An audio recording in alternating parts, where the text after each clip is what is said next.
Crawford is a fight fan, and he's a fight fan's fighter. The Ennis Express is a runaway train. Ain't no pressure when you built for this. Man down, round one. The truth hurts.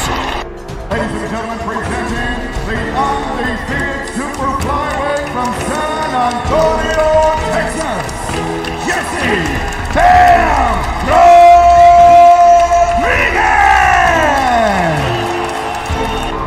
The universally recognized undisputed lightweight champion of the world, Devin the Dream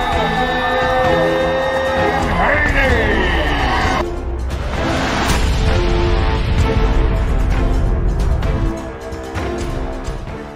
Bud Crawford is a fight fan, and he's a fight fan's fighter. The Ennis Express is a runaway train. Ain't no pressure when you built for this. Man down, round one. The truth hurts. Ladies and gentlemen, presenting the undefeated super flyweight from San Antonio, Texas, Jesse Bam Rodriguez!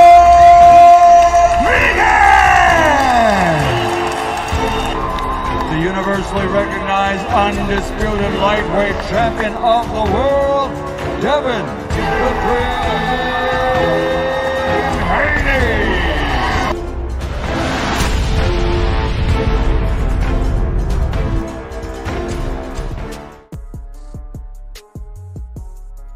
What up, family? What's going on, man? Happy Tuesday to everybody, man. Once again, for everybody in the building right now, make sure y'all go ahead and smash the like button, sub to the channel, you know what I mean, and hit the bell for notifications. Also, drop me a comment, man. Let me know you're in the building. I definitely want to shout you out, show you love. And, man, we got a good show tonight. We got another great show. We got my brother, OTB Boxing. He will be in the building tonight, man. Fresh out of Ohio, you feel me? So, man, it's gonna be a hell of an interview. You know what I'm saying? A hell of an interview with him, and we're gonna touch on some good things. But you know, man, first things first, definitely gotta say thank you, everybody who shows up on a regular basis. You feel me? And always comes through. Smash that like button, and then we're just showing love to the channel. We trying to grow over here, and man, it's interesting. YouTube is an interesting thing. So, man, I just appreciate it, man. I really appreciate it. Man, salute to my brother DP Rockin in the building. Salute to you, DP. Appreciate you coming through tonight, man. My brother Charles Granger, Hoop Sessions in the building. Salute to you, Charles, man. Much love. Thank you tonight, brother. Appreciate you showing up and showing out for me, man. And then we got my brother, the one, the only, Bruce Gas, Boxing, Jazz, and more. Like I always say, if you're not smoking on the stickiest of the icky, go over there and talk to Bruce, and he will get you right. He'll make sure you know what you're looking for and what you're looking at. You know what I mean? And so, hey, you know, it's been a hell of a week. Man, happy Memorial Day to everybody. Had a little rough transition from Sunday to with the fights going on, and then just kind of how everything happened. You know, I had to get my son back and all that kind of good stuff from his mom's house. Man, we had a lot going on. So wasn't able to go live yesterday like I wanted to, but didn't have the opportunity. We did have a guest on, which we will be we will bring them back on the show. We'll be rescheduling them. We missed a guest last week as well, man. Ben Israel. Yesterday it was Ill Status Boxing, so salute to Ill, man, and definitely we will be rescheduling him, having him back on the show. Same thing with my brother Ben Israel. We missed him last week as well, a conflict of schedules, and so we'll definitely be having them both back on the show, man. So, but hey, you know, it don't always work out exactly how we want it to, but as long as it works out, you know what I'm saying? It's a good day. It's a good day, man. Real quick, shout out to my brother Yoda Wise Crush in the building. Wise Crush, what's up, brother? How you feeling? Appreciate you coming through tonight. My brother Con Shinery is in the building. Salute to you, Con Shinery. Much love to you, brother. Much love to you. And man, we got my brother OTB backstage. And so, man, we finna go ahead and bring him on, man. We're gonna get this thing kicked off the right way. So let me see. OTB, can you hear me, brother? Yeah, we tapped in. Can you hear me? Yeah, you sound good, brother. You sound good, man. I would turn my camera on, bro. I broke my camera. Oh nah, you good, bro. I done broke like 3-4 on. Yeah, man. I was like, man, how the hell I did this? So I got to go find me a damn new camera to get right with, though, bro. But man, appreciate you being on with me tonight, man. Much love. Man, I appreciate you having me, Dub. And it wouldn't be no other way, you know. Anybody who don't know, OTB, the first time I said, you know, I'm looking to start a channel, OTB was like, shit, me too. If you're gonna do it, I can do it too. We gonna do it together. And man, I appreciate that, bro. When I went stale for a second, you were the first person to say, bro, what you doing? Step it up. You can come on now. So man, appreciate all the support, all the love you give, man, and just everything you bring to the community. Nah, man, I appreciate you. I appreciate you having me, Dub. You know, like, you understand, man, to watch you, I mean, embrace this shit and to watch you dive straight in it. You understand? I'm going to always keep a fire lit up under your ass, bro. As long as I have a channel, you understand? And not just that, but what you bring to the boxing environment, that non-bias, you understand? You not being a rah-rah, you always being okay with who you are. I'm always, you understand, make sure you continue to get a boxing community a breath of fresh air. You understand? You provide us with something that nobody else give us. You understand? Everybody feel like it's a need within such a barbaric community to present that masculine energy. You understand? So for somebody who never make it an objective to bring that into their content, you understand? I'm going to always make sure you give us that, Doug. Appreciate that, man. Appreciate that. And real quick, we got my brother Not Me in the building. Salute to you, Not Me. Much love to you. And now, Cassandra, I know she gonna love this one right here. Salute to the queen being in the building. Hey, Cassandra, you calling the professor? You know what? I need to change. I said the dean. I said the principal. You got to be the dean. That's who you need to be. The dean of the because this ain't no elementary. This ain't no high school.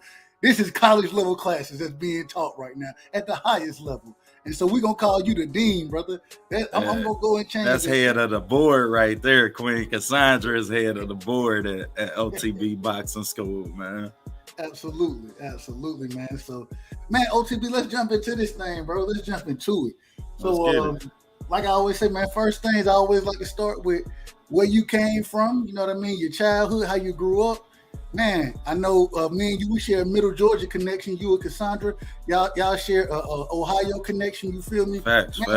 Break it down to me, bro. What was childhood like for you? How did you end up in Ohio? I believe you're in Cincinnati right now, correct? Yeah.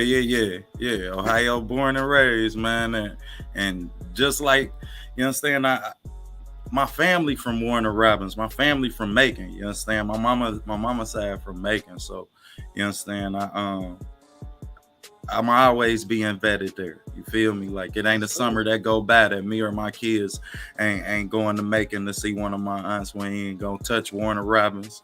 We gonna touch South Decatur as well, because, you know what I mean, them Baileys, them Floyds, they deep in Georgia. And we ain't gonna never let them not feel like they got an impact on my life. So, you understand, I went to like 4th grade, 6th grade in Georgia, came back to Ohio, 7th grade, California, 9th grade, Georgia. Like, shit. You was all over. Yeah, I was bad as hell, man. So everybody had their turn with Courtney. Bro, I gotta ask, man. So you said 9th grade in Georgia, right? Yeah. What school did you go to when you were in Georgia? South Decatur Prep.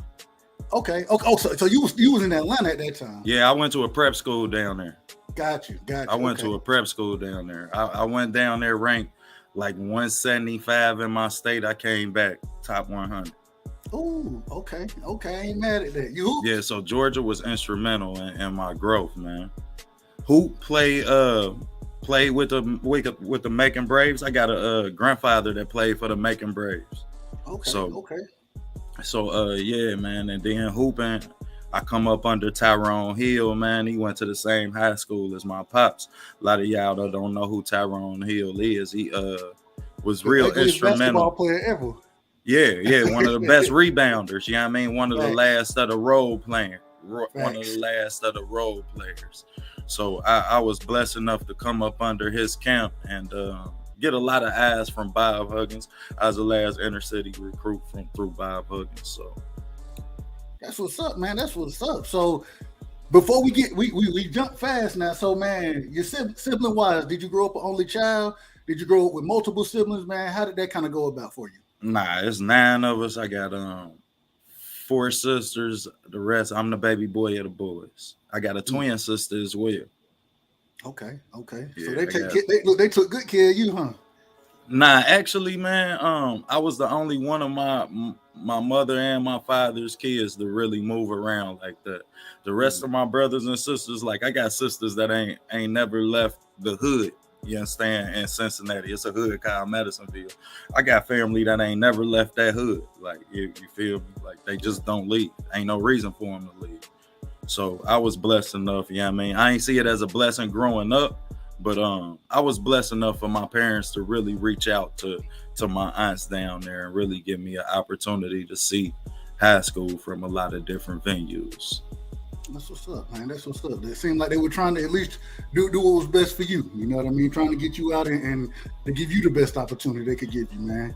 Yeah, most definitely. Because if y'all don't know, man, Cincinnati, you understand, as Queen Cassandra just told y'all, man, exit 9, man, exit 13. I don't care what exit it is in Cincinnati. Man, when you see us have so many Olympic fighters, you understand, when you see us have the most Olympic fighters in the world, it's because it's hard to make it up out of here, man. It's small, you understand? So I have a lot of conversations with my relatives in bigger states. Like it's harder to get away with certain things in such a small environment. So yeah, I definitely apply seeing the world through different areas and venues. Okay, man. Shout out to my brother Tupac 13 in the building. Appreciate you stopping through tonight, brother. You know what I'm saying? We also, man, we got Extra O and AKA 2 Chains in the building. Salute to you, brother. Much love. We got AB hashtag TWT, the winning team. Salute to you, bro. Much love. Appreciate you coming through, man. That's the family, man. Definitely. Definitely appreciate the whole TWT family. Yeah, I mean, I take this moment to thank y'all because if a lot of people don't understand or just feel like, you understand, we all just needed a brand or we all needed somebody behind us. Nah, these was all content creators that was starting their channels around the same time. All of us are relatively new channels for the most part. So we felt like that was the brand itself. You dig? And our support was enough for each other. So as long as we had that support within our foundation, then yeah, I mean, we ain't tripping about no clicks and likes. We got each other. Hey man, and you know, it's a great thing. We're gonna talk about TWT tonight as well. We got a few different places I want to get to with you. And so going back to growing up and that type of thing, man. So boxing, when was the first time you were introduced to the sport? What's your earliest memory of the sport of boxing? Oh man, let me tell you, I got introduced in Cincinnati, of course. But in Cincinnati, man, like a lot of these gyms that just as in every hood, yeah, I mean, these serve as babysitters. You understand? They serve as an outlet for you to give your child an opportunity to reach their success measures. But here, you dig, we had a Golden Gloves van, y'all, that just rolled around and took whatever kids would get on there. And when I say they got cussed out by parents ain't knowing where their child was, you dig, and these men never had the wrong intentions. You understand? I'm talking about Mike Stafford was in that van, like Ricardo Williams helped buy them vans. So like shit, that was real instrumental to me. And I can remember the days when I would skip football practice and jump on that Golden Glove van. You know what I mean? Just because that camaraderie was something different. That's what's up, man. You know, it's especially like you brought out with so many champions that come out of the city, to have that type of program going on is special because a lot of cities, especially as you go further south, a lot of the cities, it may be a football program or basketball program that they have like that.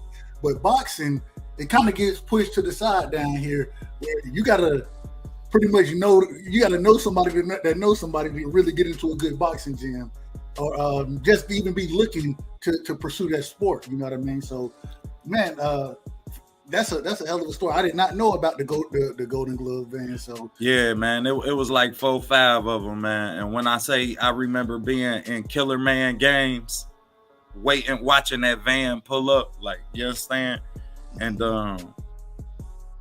And shit, a lot of kids don't jump on them, don't hop in there, you understand? So to see that, man, that was real instrumental on my love for boxing. Facts, man.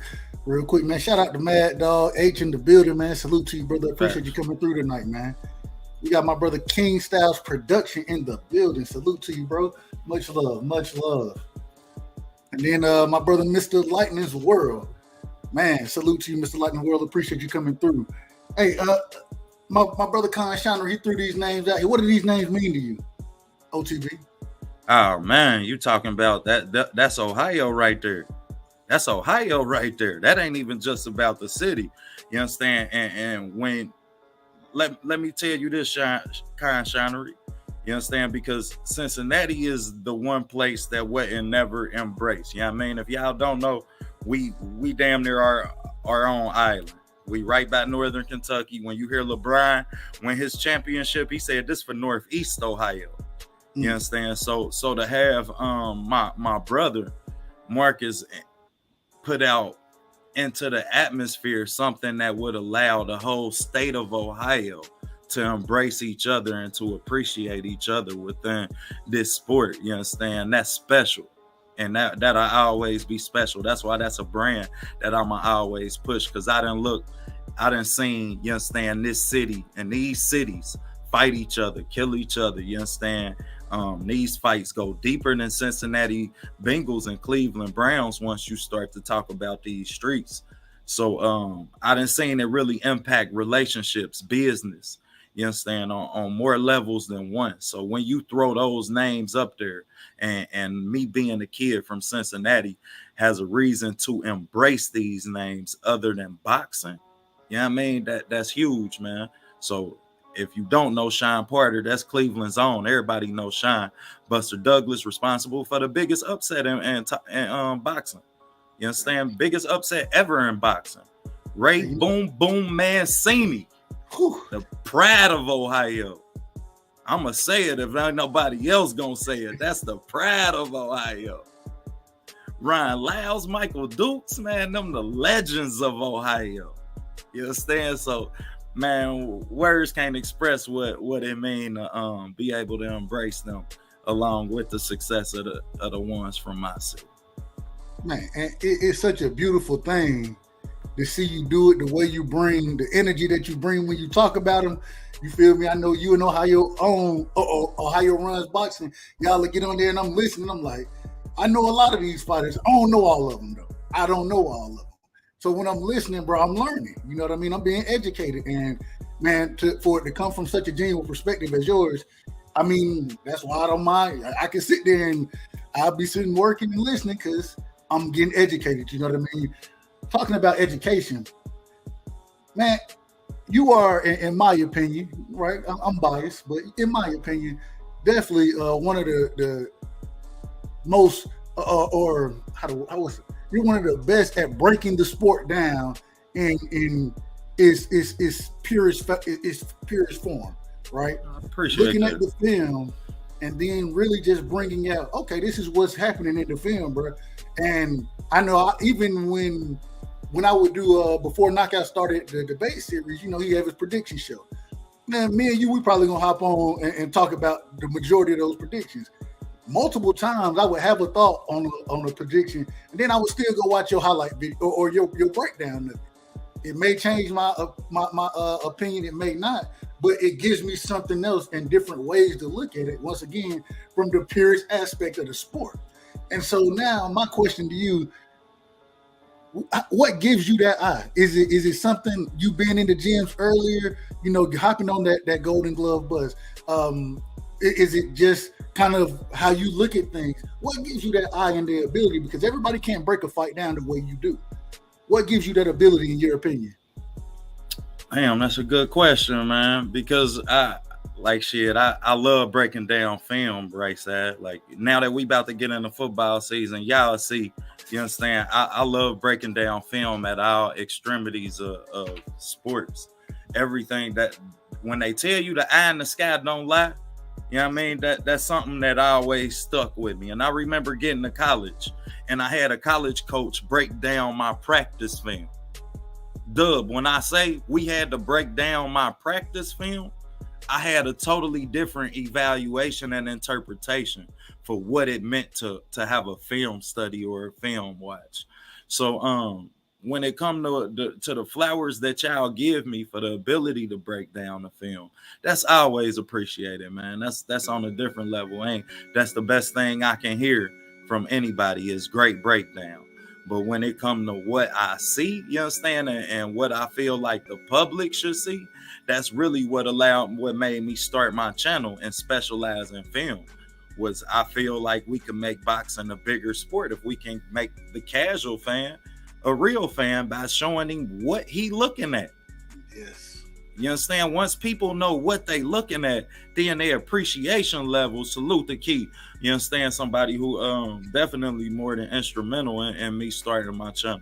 You know what I mean? Beyond the film. But I always felt like, Dub, like if I could show the people what they was looking at, then we would gain their appreciation level for the sport.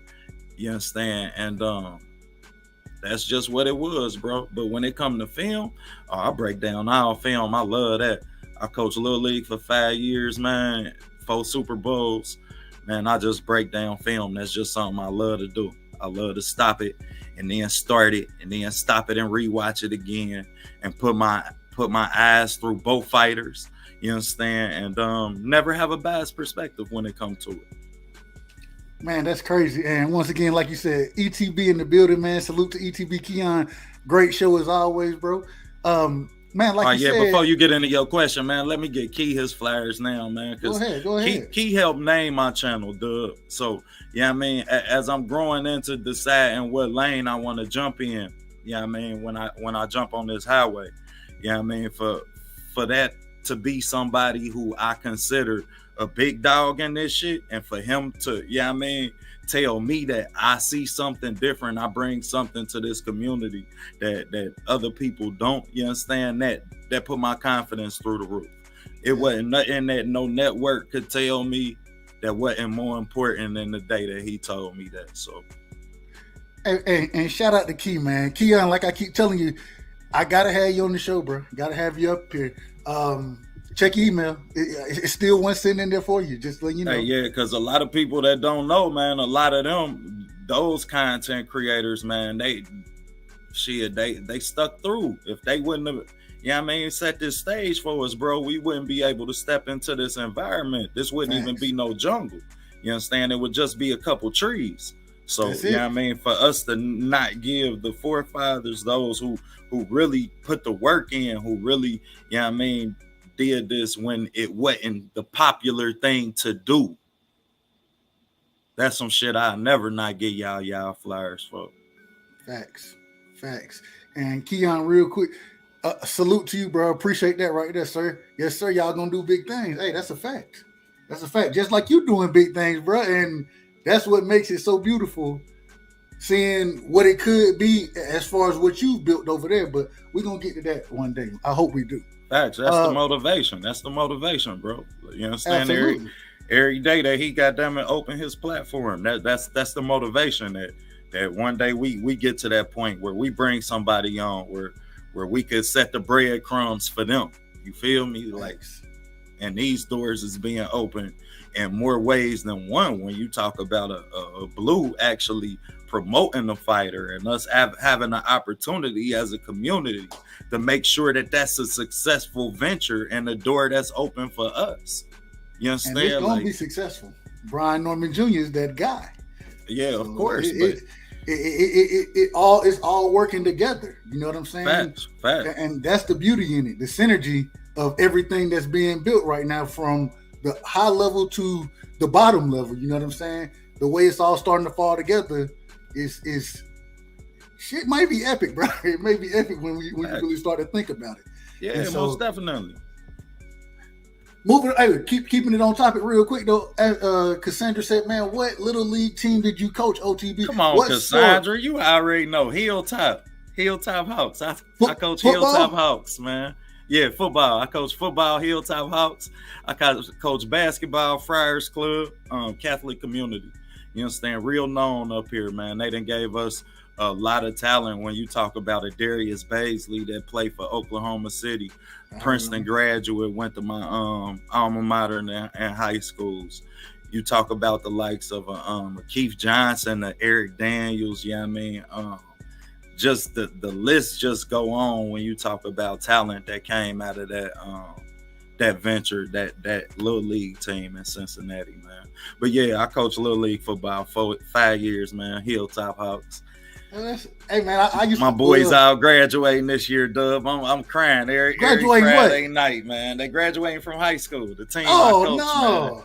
Yeah, all my babies, they seniors this year, man. So man, watching them grow and evolve into men and still noticing the impact that I have on them.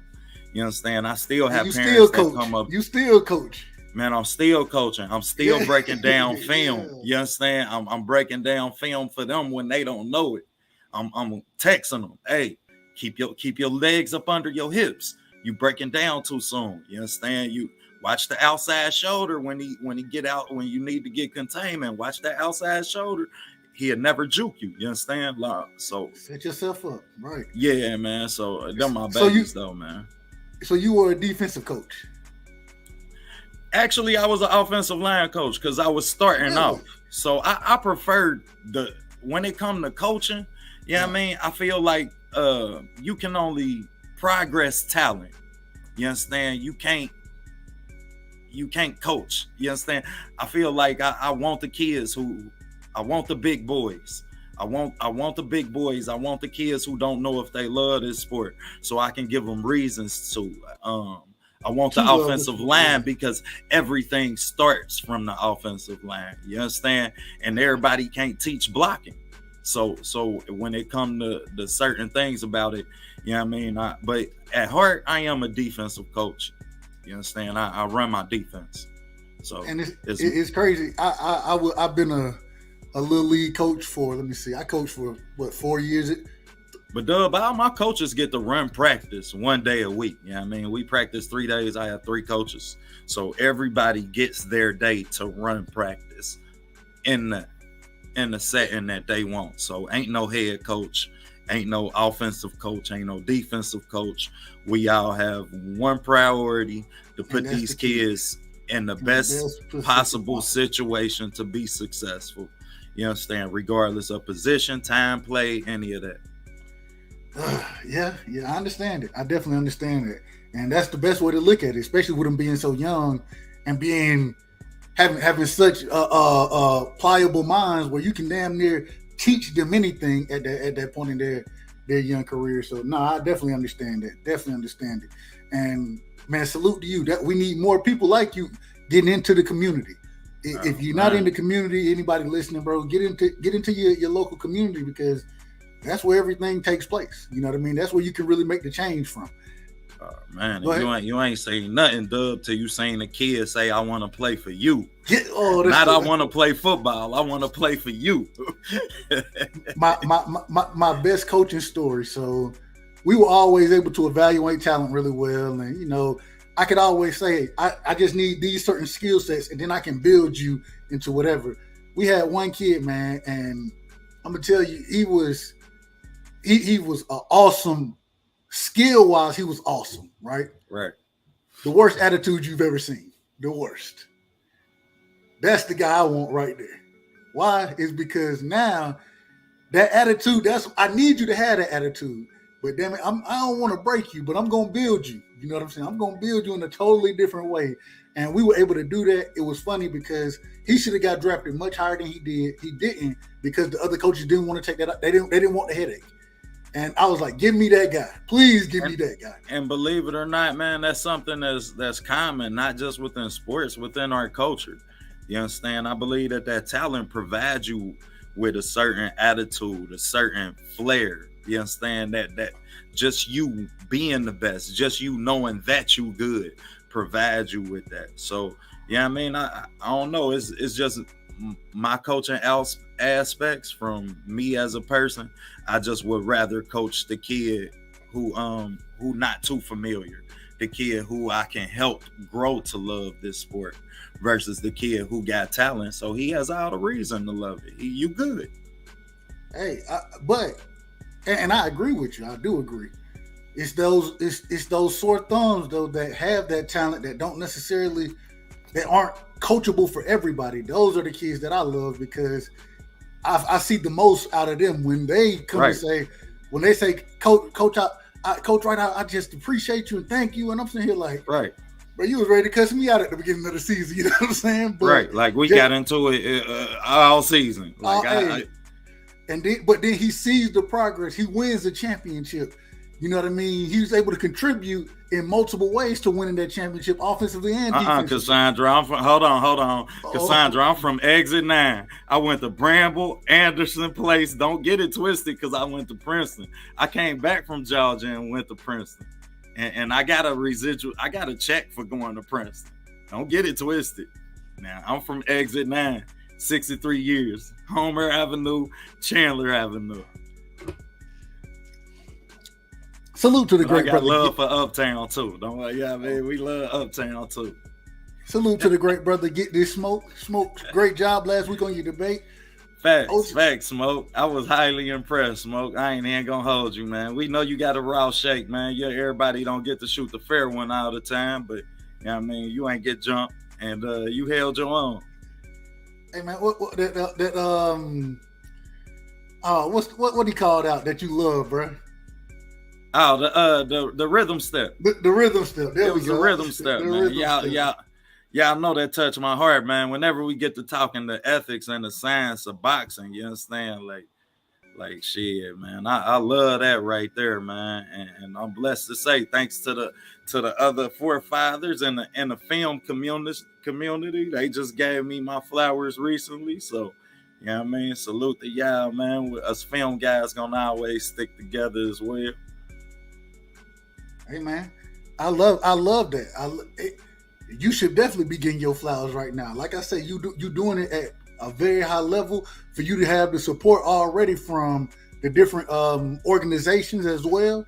You know what I'm saying? Because they're able to see, okay, yeah, we can let him watch. He can show our film because he know exactly what he's looking at. He know what he's talking about, and he presenting us in the good light as well. So keep doing what you're doing. Shout out to my brother D-Ray Promotions in the building. Shout out to D-Ray. And we got Brian Corbett in the building tonight, man. Appreciate y'all coming through. Y'all make sure y'all hit the like button when y'all come through. And let me say, bro, like when it come to that, like man, that was a stressful process, bro. Like because that was something that I really had to trust what I seen. Hold on, wait a minute. Wait. We gonna get out because I want you to break this down. When we talk about this, I want you because this is a multifaceted event that took place with you. And you being able to do your film study. So I got one. Yeah, go ahead, shoot. My bad. Go ahead, shoot. Bro. No, you good, brother. You good. So before we get out of your childhood, before we get out of there, sports. As far as I know, you said basketball, football. You went to college on what type of scholarship? What college did you go to? Break it down for me. All right, I was an inner city recruit. I was the last inner city recruit for Bob Huggins. So what they did was a lot of kids that come from Cincinnati and played for Bob got in trouble. You understand? We damn near cost Bob his job. I got shot, and Eric Hicks, if anybody know Eric Hicks from North Carolina, he was a real big recruit, but he hit a girl in the head with a bottle. I got shot. Bob caught a DUI all within 1 week. And we looked up and we was playing for Andy Kennedy. And what they do when you at that level is so that they don't have to use a full scholarship, they'll give you a partial in 2 sports, which will combine to a full.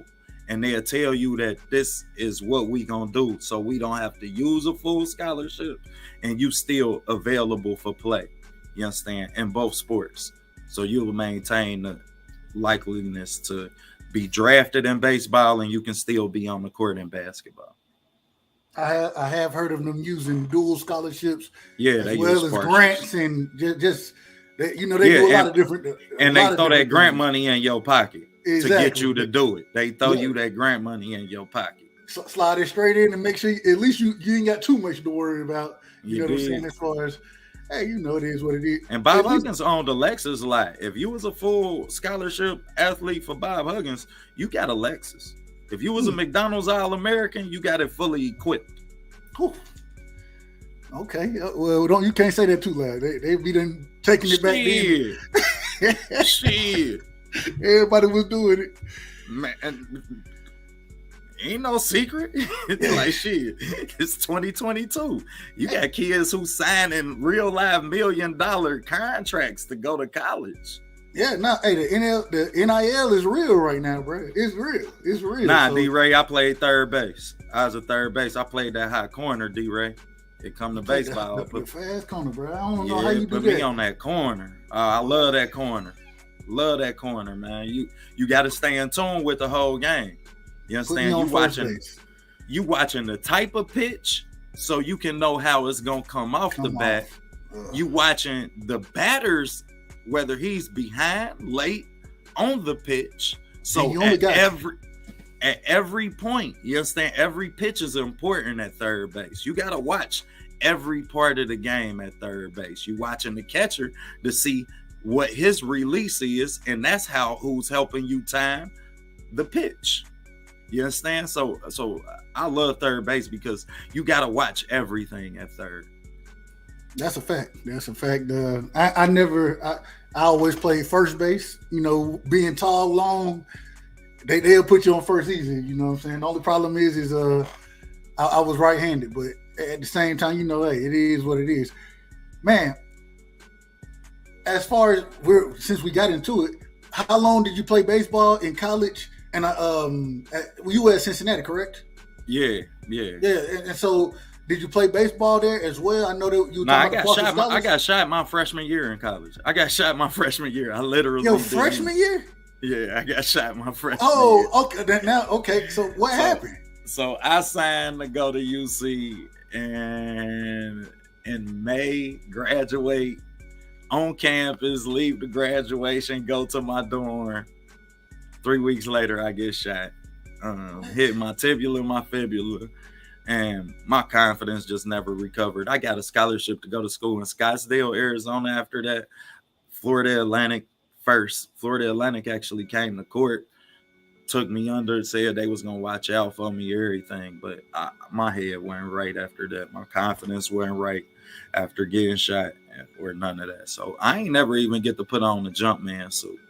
You understand? Okay.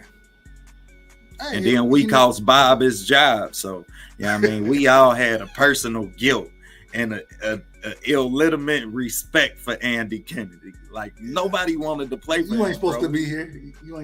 We ain't come to play for you. So, you understand that? And that's something that I really encourage parents. If you got any type of scholarship, make sure you talking to these coaches and you're aware, of not only the individual as a coach, you understand, but him as a person,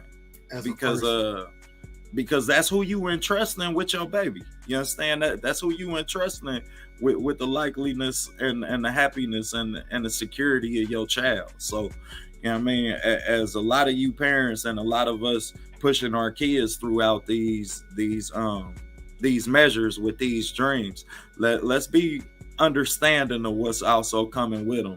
And the coaches, you understand, that we're dealing with and we entrusting with our kids. All facts. And it's crazy. Bob Huggins, even now, people swear that, just that they go play for him. He's at West Virginia still? Yep. Yeah, he's so. I remember how long? It was a minute ago. But he had multiple students come out and they were like, man, I came here to play for Bob. It wasn't so much about, it was about the culture he was building and the person that he was. That's the trust that I had in him. But facts. Players coach, man. One of the realest people I ever talked to. if you can be a player's coach, and real quick, shout out to my brother, Big Texas in the building, ATH Cletus Smith. Salute to my brother, man. Salute to him. So, but yeah, man, it's very interesting. And once again, like he said, y'all go, if you send your kids to school, check that coach out and get to know that coach. Bring them in front of some of your friends. You know what I'm saying? Bring them in front of some of your people. And that was that was my aunt, man. That was her mindset. She was like, nah, if you can go play for him, he can come play cards with us for a night. And it's like, you know, you put them in a different situation, but you get to see who they really are. So, man, but bringing it back to boxing, man, or let me see real quick, D-Ray Promotions and chat, if y'all got any questions, man, please, I'm pretty sure OTB don't mind answering them. Fire away. And shout out to old school, my uncle, man, the Unc Sheldon Moore in the building. Appreciate you for coming through tonight, man. D-Ray Promotions. I played with the best of them, too. I ain't going to hold you. I played with Dwayne Wade, played against Quinn Richardson. Man, I played against Marcus Vick on the football field, Kevin Euclid on the baseball diamond. Man, you name it. Coached by Barry and Byron Larkin. You understand? Byron Larkin is Barry Larkin's little brother. He is a Xavier graduate. Like I said, I came up under Tyrone Hill, who's also a Xavier grad. My pop's a Xavier grad, which is why, I'm more than intelligent. But but so I done played with the best of them, man. OJ Mayo as well. I done stepped on the court with dude. Bro, you know it's so crazy. So OJ Mayo, he was older than me. But I got to play. I played AAU against him, and what was his partner name? Bill. He was the crazy Bill. One. Bill. There we go. Bill. He was the crazy one. He was playing with my city, man. Hey, man. Bill was a dog, man. And when I say LeBron looked out for Bill on more ways than one, man. LeBron is more than solid, child. Like. You understand? On the court and off the court, man. LeBron looked out for Bill and really kept him around. You understand? Bill had the talent. And facts. But he got hurt though. He messed his knee up or some shit. Yeah, he messed his knee up. And but he still made it to the league. He still made it, but he didn't. And what was so crazy was he wasn't gonna knock out Kevin Garnett, DP. KG was gonna beat that ass. Yeah, KG beat. But Bill off the hook though. But it's crazy. What I remember is so when I was in high school, you know, I'm playing ball and I'm following ball as well. And OJ Mayo, he was huge at the time. Him and Bill Walker when they was in school together. And I'm sitting here, I'm watching. I'm like, hold on, they done jumped somebody and damn near killed somebody or some shit, and they got thrown out the school. I'm like, what the fuck happened, bro? Like, man, I'm gonna tell you a story, man. I've always been under the like one of, not only did me and Eric like I got shot, Eric, but we had a guy from Texas named Donald Little. A lot of y'all might know a Donald Little on the Texas fan base. Man, he kidnapped his roommate, tied him up. Man, Icky Wood's son, one of the top rated cornerbacks in the country, getting recruited. He come here breaking a whole bunch of police cars. Like, man, something about Cincinnati just turn you out, bro. Bro, so I didn't know that. I just Googled Donald Little, bro. Guess where he from? Where? Augusta, Georgia, bro. Man, look, see? But you know as well as I do, Augusta off the hook. You understand? If y'all don't know, man, you will get what you looking for in Augusta, Savannah, and Macon. Don't think that it's all in zone 1 through 6. Don't think that you only get your issue there. You understand? I'm telling you, right? Yeah, DP, that was my roommate, bro. Like, bro. That was my class. Hold on. All of that combined, you can't blame the university for firing Bob. Shit, Bob was coming in the hood, y'all. He was coming in the trenches. He only wanted the best, bro. He was coming in the trenches to come get us, and he ain't cared. Like, real talk. I'm always love Bob for that. If you got some talent, man, he coming, and the good ones is gonna come. Salute to Judah Ben Israel, man. That's the family. Man, shout out to Ben Israel. Ben Israel, man. We will drop the link, you know what I'm saying? Yeah, But we got it. We definitely got to get through the interview with OTB first. You feel me? Yeah. So, but we'll definitely let you on, brother. We'll definitely let you on. So, man, first thing first, bro. It's been this first part has been fire, bro. Because I didn't know this was, bro. So Yeah. you know, when you start to kind of piece that shit together, I'm like, okay. Yeah, once you put the pieces together, it's like, Yeah. okay, so it wasn't just the DUI. A lot of coaches catch DUIs. You understand? Nah, man. Bob was a solid one, man. And he ain't discriminate when it came to your talent. So, you know what I mean? I'm always be in debt to Bob for that reason, because he told me straight to my face, I usually don't even come and get kids in Cincinnati. I ain't gonna hold you. You know what I mean? And all of us got that opportunity, and none of us really made the best of it. So for the Jason Maxiel who did make it, you know what I mean? For one to make it, is like we all made it. Bro, you know what's so crazy? Bob, he came to Savannah, Georgia, bro, and it was crazy because the nigga he was recruiting, Casey Mitchell. We had played against him in like the elite. This is my junior year of high school. We played against him in like the Elite 8 or some shit, and they beat us. They had like 2 7-footers. Casey Mitchell. He was killing, but Casey Mitchell went to West Virginia, bro, and he didn't play at first, but his senior season. He had a good ass season, bro. Like a good ass season. Yeah. So now Bob, man, he really good dude, man. So yeah, facts, man. Moving forward, we're gonna keep it on.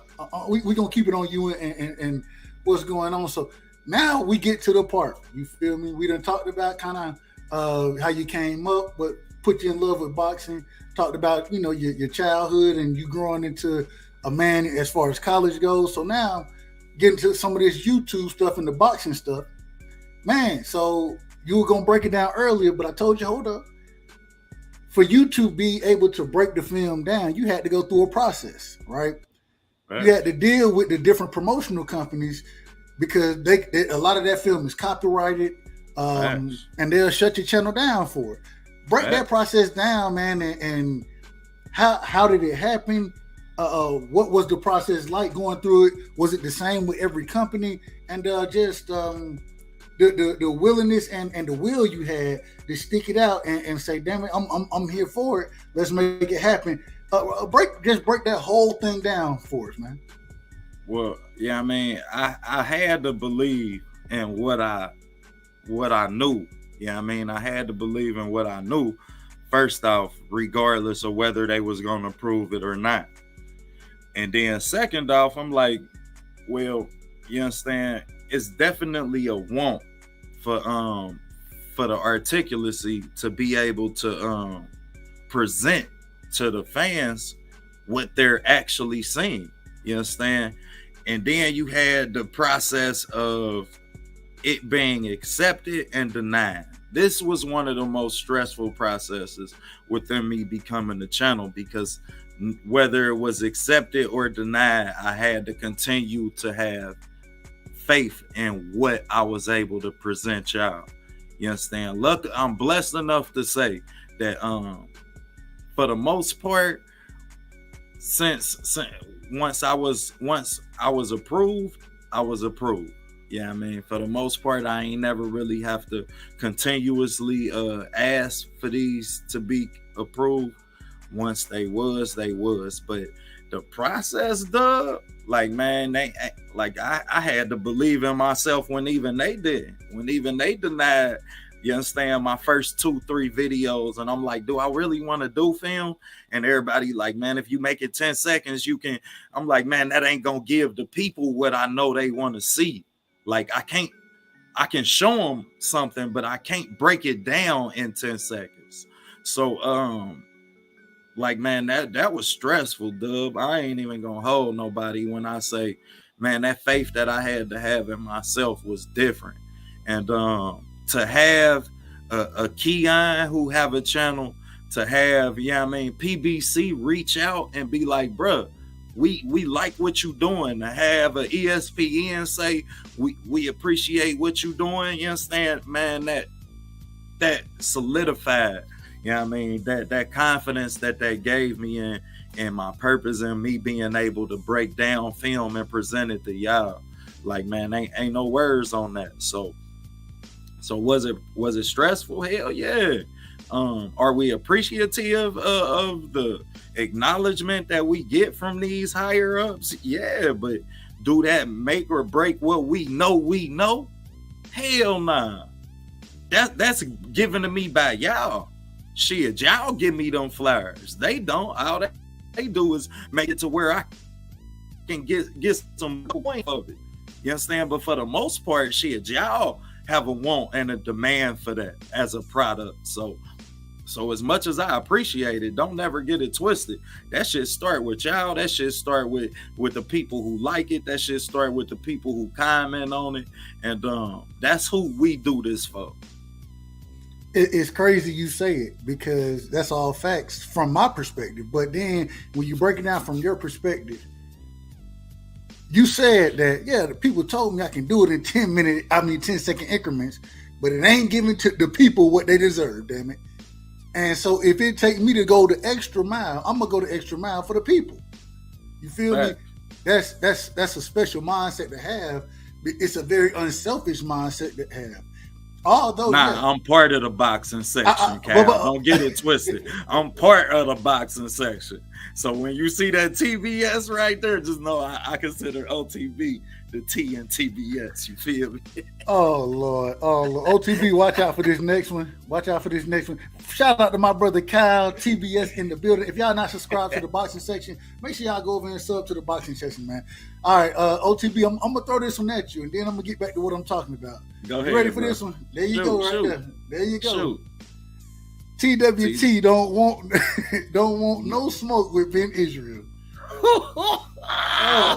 Don't do it like you didn't put the Debo. What about that time he choked me out in Smoke backyard? That was different. You gonna make me step up to the plate, Brody, for them? Hey man. And you know what? I got a lot of love. I got a lot of love for my brother Ben Israel. I got a lot of love. Man, yes, man. If y'all don't know, man, my father is from my mother is from Macon, Georgia, Warner Robins. My father is from Little Rock, Arkansas. You understand? Okay. By way of East St. Louis. And if y'all don't know, you understand, Little Rock, tough. Arkansas, man, let me tell you about it. Hold on, bro. Before you tell Forest me, City, you understand? Before to you East St. Louis, them dents is crazy. Go ahead. I had a neighbor, bro. From Little Rock, and damn near it was really about 5 of them over there, right?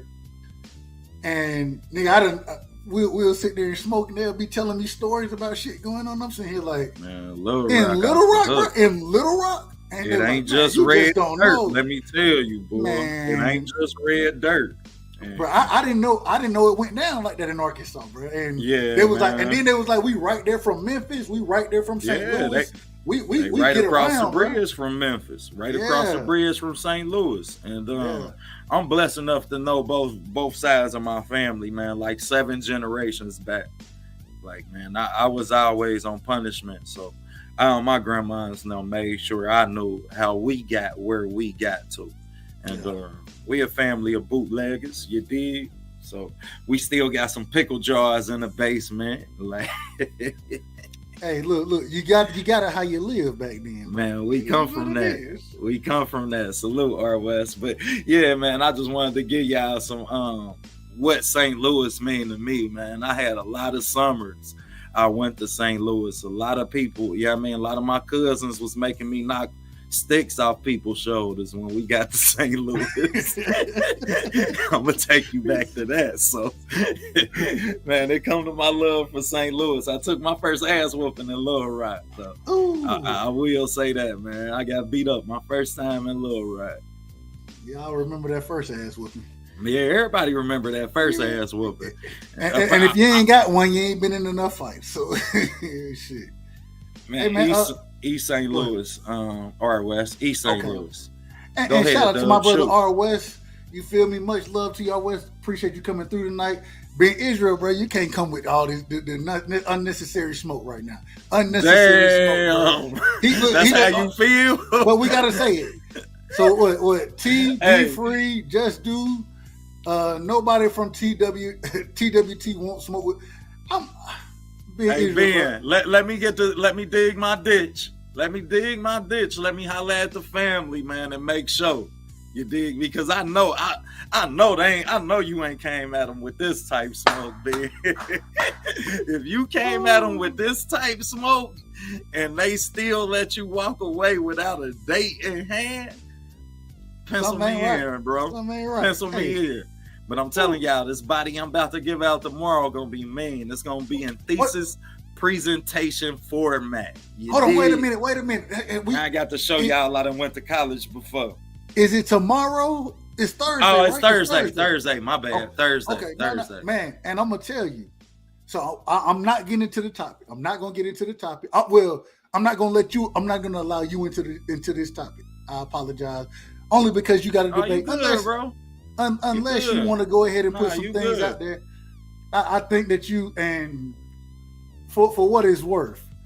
No, OTB, I'm gonna just say they left some stones unturned. You know what I mean? They left some stones unturned, and hold on, we talking about Michaela Mayer. We talking about Michaela Mayer and Alicia Baumgartner. Well, I want to let the chat know. The chat let me tell y'all now. If y'all don't know, they got a head-to-head debate.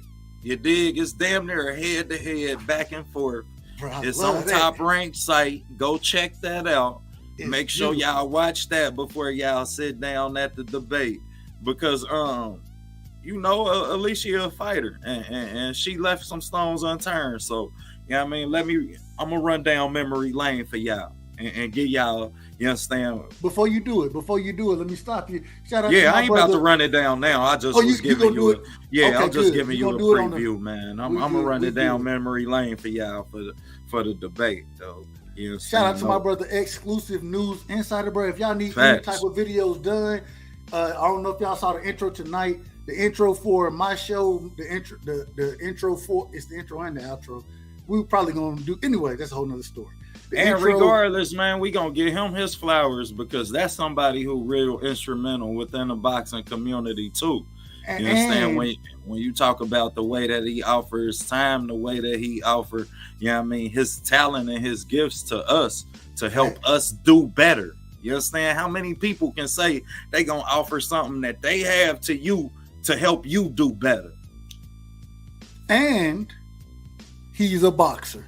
So when you're sitting here contributing to the brother, when he's giving you that outside time, and you paying for your services, because it is what it is. It's putting the brother in a better situation, and he's boxing. Hey, I hope I get there's a day, and exclusive, like I always tell you, I need you on the show, but I hope there becomes a day that I can be looking at him fighting on Showtime. You see what I'm saying? Fighting on, having my brother OTB do a breakdown of his film. That's what I can't wait for. You understand? And so, salute to your brother X, man. Much love to you. You know, we always gonna show you love. Salute to my brother Jay Grant Jr. in the building as well. He done showed up and showed out tonight, man. Appreciate y'all coming through. Y'all make sure y'all hit the like button. Jay Grant about due for a channel. Jay Grant about due for a channel, boy. You getting about that time, Jay Grant. All right, so now OTB, man, we moving into the boxing world, right? We moving into the boxing world. Go ahead, shoot. We just had some fights, this past weekend I wasn't able to catch all the fights like I wanted to. But I just want to get your opinion on a few of these different fights, how they played out. And so the first one, Ryu or Jose El Ryu Valenzuela, right? Versus De Los Santos, right? Edwin De Los Santos. There we go. Edwin De Los Santos. Whom we have seen fight before. You know what I mean? We have seen Edwin fight before. We knew Edwin packed the punch. First, hold on, before you, and I want you to break it down. But I got to ask one question, two questions. Were you surprised by the way that fight looked and the outcome of it? And secondly, if that fight happens again, do you see the same outcome of it? And then break it down for us. Respect. Nah, I don't see the same outcome if the fight happened again. And I'm not off the Ryu Valenzuela bandwagon.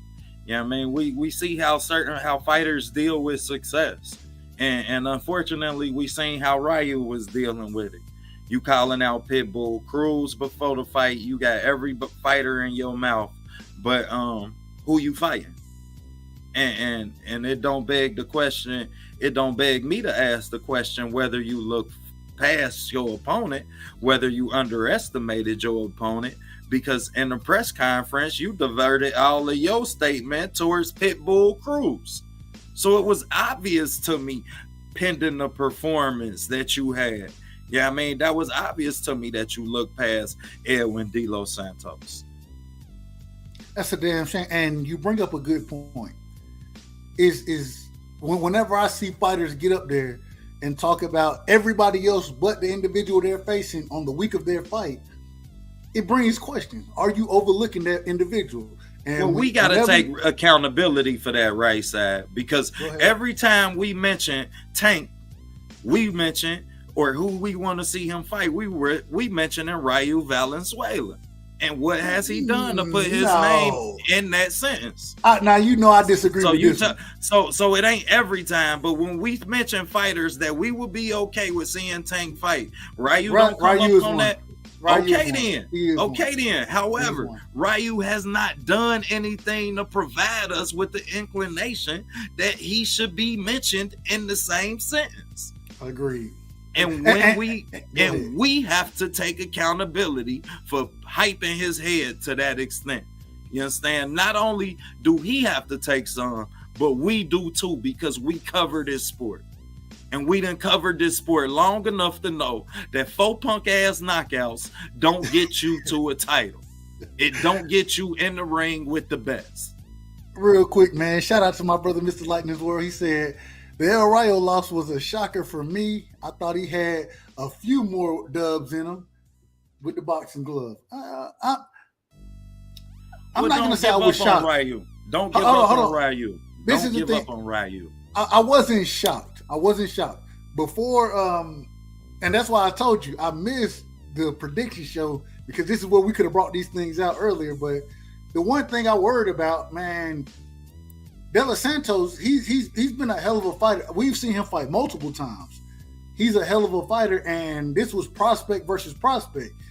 A lot of times it ends up being prospect versus gatekeeper, prospect versus washed fighter, where this was prospect versus prospect. And when I saw the fight, to be quite honest, God damn it, Ben.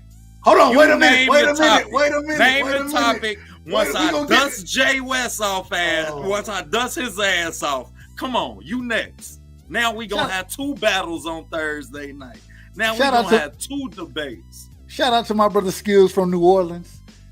Salute to you, brother. Salute to you. Okay, all right. Man, we finna get through this interview, because I'm gonna drop the link. Because my nigga Ben Israel, he got all the smoke for everybody. Listen, exclusive news insider, TWT.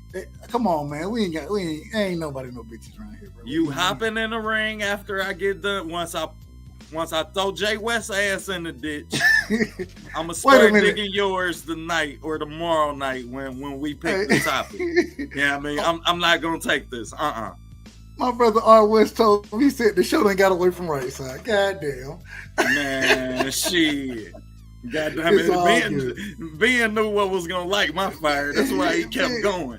Ben do this shit anyways, bro. But I fuck with Ben. So I ain't gonna lie to you.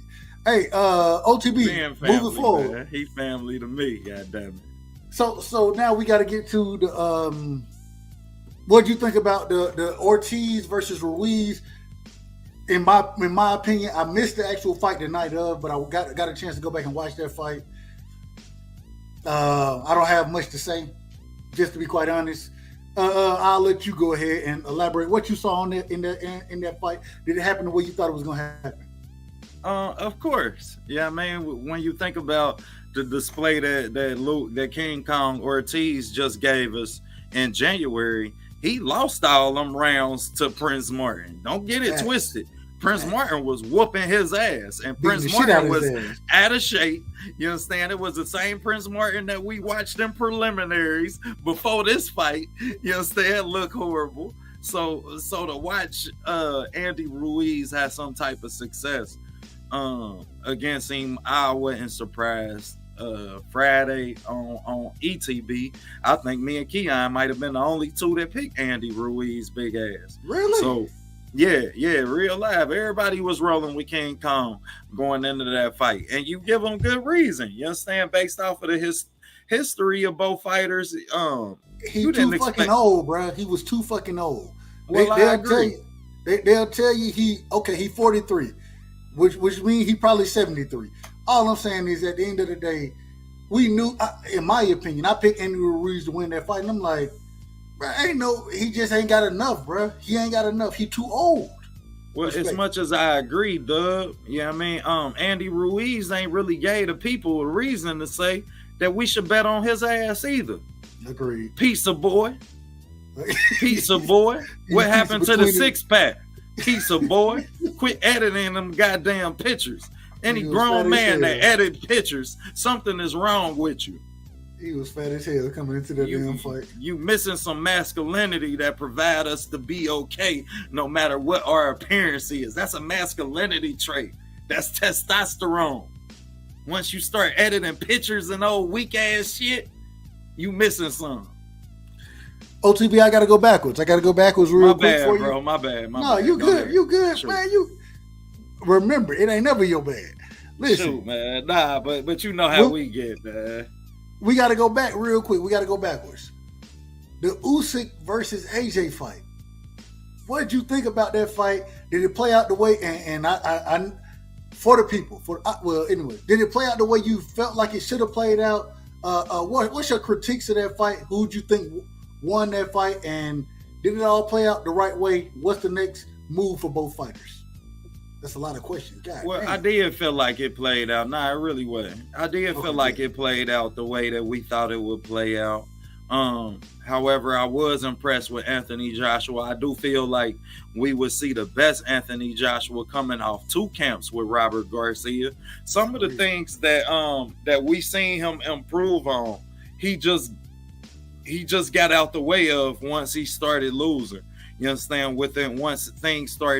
Once things didn't go his way, this is the problem with trying to change things and implement certain things later in fighters' careers, is that once it don't go their way, they'll resort back to what they know. And that's what we seen out of Anthony Joshua. However, do I feel like it's still a future for him in boxing? Hell yeah. Absolutely. He just went in there, dug deep. You understand? We seen Anthony Joshua do something we ain't never seen him do. Not even when we seen him get dropped by Vladimir Klitschko. Say that again, bro. Say that again. There, real talk. Like, you understand? You know this me you talking to. We ain't just become fans. We've been studying and covering this. But that's the bullshit. So, they even though I'm not even an AJ fan, bro, but people want to sell this man short off of a loss to Usyk. Usyk is a hell of a boxer, bro. He's a hell of a boxer. It's no shade. That's that masculinity trait that we have, Doug. And that's why I say, us as boxing fans, us as boxing content creators, we have to do better about supporting our fighters when they lose. How else do we expect them to want to fight the fights that we want to see them fight? We're not going to see it if we're not supporting them losing. Exactly. So it's not about the loss. And one thing, OTB, you done heard me say this multiple times. Shit, if Devin beat Tank, I got Devin beating Tank, right? If Tank beat Devin, I'm still gonna be riding with Dev the way I ride with Dev today. The reason being is because I like what he stands for. It's not about, and I saw this. I gotta be honest, respectfully. I saw it in the Shakur versus Valdez fight. I told a lot of the people that I be on the channels with, I was like, man, Shakur gonna win the fight easy. I was like, nah, Valdez, this, that, whatever. Once Valdez lost, guess what? He was a pussy. He was a scrub. He was everything but a son of God. And damn it, he should never fight again. And I'm sitting here like, He took a loss to a superior fighter. Why are we hating on that brother for that? You can't hate on him for that. And real quick, shout out to my brother Just Do Boxing in the building. I'm pretty sure he about to rebuttal something that being Israel said. I don't know when it's coming, but man, I'm they sure going at it. It look like that shit bigger than motherfucking. That shit deeper than rap. We gonna stay where we at. That shit then got deeper than rap, and I'll address that at another. We address that at another time. First things first, man. We always got to address the queen, man. Girl behind the mic is in the building. Facts, salute. She has always showed love. Girl behind the mic, appreciate you showing up and showing out tonight, man. Salute to you, queen. Go ahead. We appreciate you. Go ahead. Go ahead. I got. But yeah, man. When it come to that, man, I just feel like, yeah, I mean, we have a responsibility as people who cover this sport. You understand? You got a fighter who changed trainers. You understand? He did everything that he could have done to prepare himself for that fight. Had himself in tip-top shape. Shit, went in there and did things that he's not accustomed to. So he took the chances to be successful. He took the chances to be great. You understand? And for that reason, I feel like we should open him back with open arms and as a boxing community. So did what we feel like happened was gonna happen? Hell yeah, it did. Yeah, I mean, we know how talented Alexander Usyk is. So that wasn't really a surprise to us. You understand? That wasn't really a surprise as far as the outcome was concerned. His Anthony Joshua's nervous breakdown, however, you understand, you got to do better. Yeah, that shit after the fight was that was hard to watch. You got to do better, but as a man, can I feel where he coming from? You understand? Because as men and as black men, we ain't never allowed to be vulnerable. If your ass is ever vulnerable, you soft. Let's just be real. Real talk. You understand? If you ever vulnerable, you soft. So, you understand? Unless your ass is walking up to the casket, that's about the only time as a man we can respect another man's tears. That's some shit we got to get out of. You understand? I can understand him trying his best and being disappointed when your best ain't good enough. I want to find one man in a comment that say they ain't tried their best and they best wasn't good enough. Full of shit. Otherwise, you ain't tried enough. You need to get out your comfort zone. You go, and I ain't gonna lie to you. So I'm disagreeing with you. The reason I'm disagreeing is because it ain't never a time. There are certain things that's natural for a human being, right? Once we start to ignore those natural things, then we become or we get outside of ourselves. One thing that's natural, regardless if we like it or not, is being vulnerable to a certain degree. Being honest about what's going on, and when we're able to be honest about it, we're able to grow from it. What happens is we want to shield it, we want to hold it in. So and do you then feel like he was disingenuous? No, I don't think he was disingenuous at some point. I think that once again, I think he let his emotions get to the best of him, but at the same time, it was nowhere else for him to go. The reason I say that is just because of where he's been and how he's been built up and what he knows, right? So the same way I'm gonna teach my son after a football game, bro. Yeah, okay, you lost. If you lose the game, I understand you got you wanted to win that game. You mad you didn't win that game, but at the same time, you do it in a classful manner. You don't take away from the other team's victory, and you build yourself from that. That's the way I'm gonna teach. Regardless, is you build from it versus trying to take over. A lot of times when this shit happened to us, bro, that ain't the time for us to say nothing.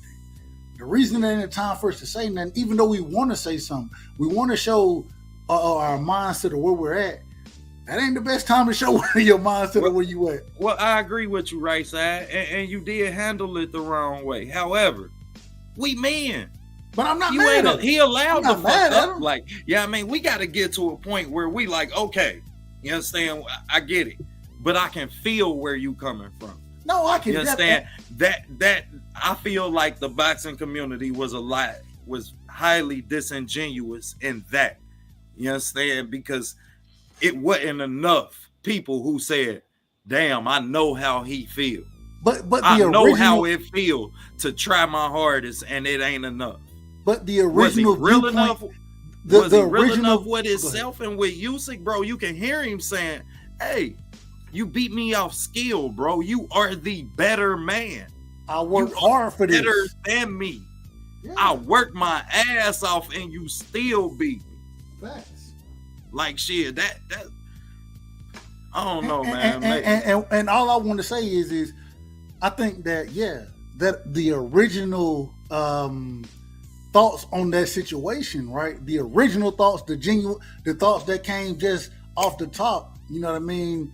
It didn't break down that whole, if I was in this situation, what the brother is going through, what he's dealt with. It didn't break all of that down, that original look, you feel me? And so I always say, no, the same way and that was Anthony Joshua, it was his fresh emotions, you feel me? So the freshness don't always speak to the best of us, but once we can understand where we came from, and then he even came and apologized about that. And so once you can understand where you're coming from and understand that it may not be necessarily about apologizing, because I think he was being dead ass honest in that situation. Right. What it comes down to is empathy, trying to understand where another individual is coming from and what they've come or why they would feel the way they're feeling, because can't none of us really and OTB ain't even expect this, but can't none of us even really just understand what we're feeling until we done took a step back and evaluated it versus what we responded on. You know what I mean? We can't see it that way. That's not how the body is built. That's not how the mind is built. When we're in that situation, them just ain't the signals that your brain is receiving. It's nothing logical at that moment. But and logic, even though we always want to, as men, we want to work off of logic. Logic ain't always there for us, bro. It's that emotion, regardless of what people want to tell you.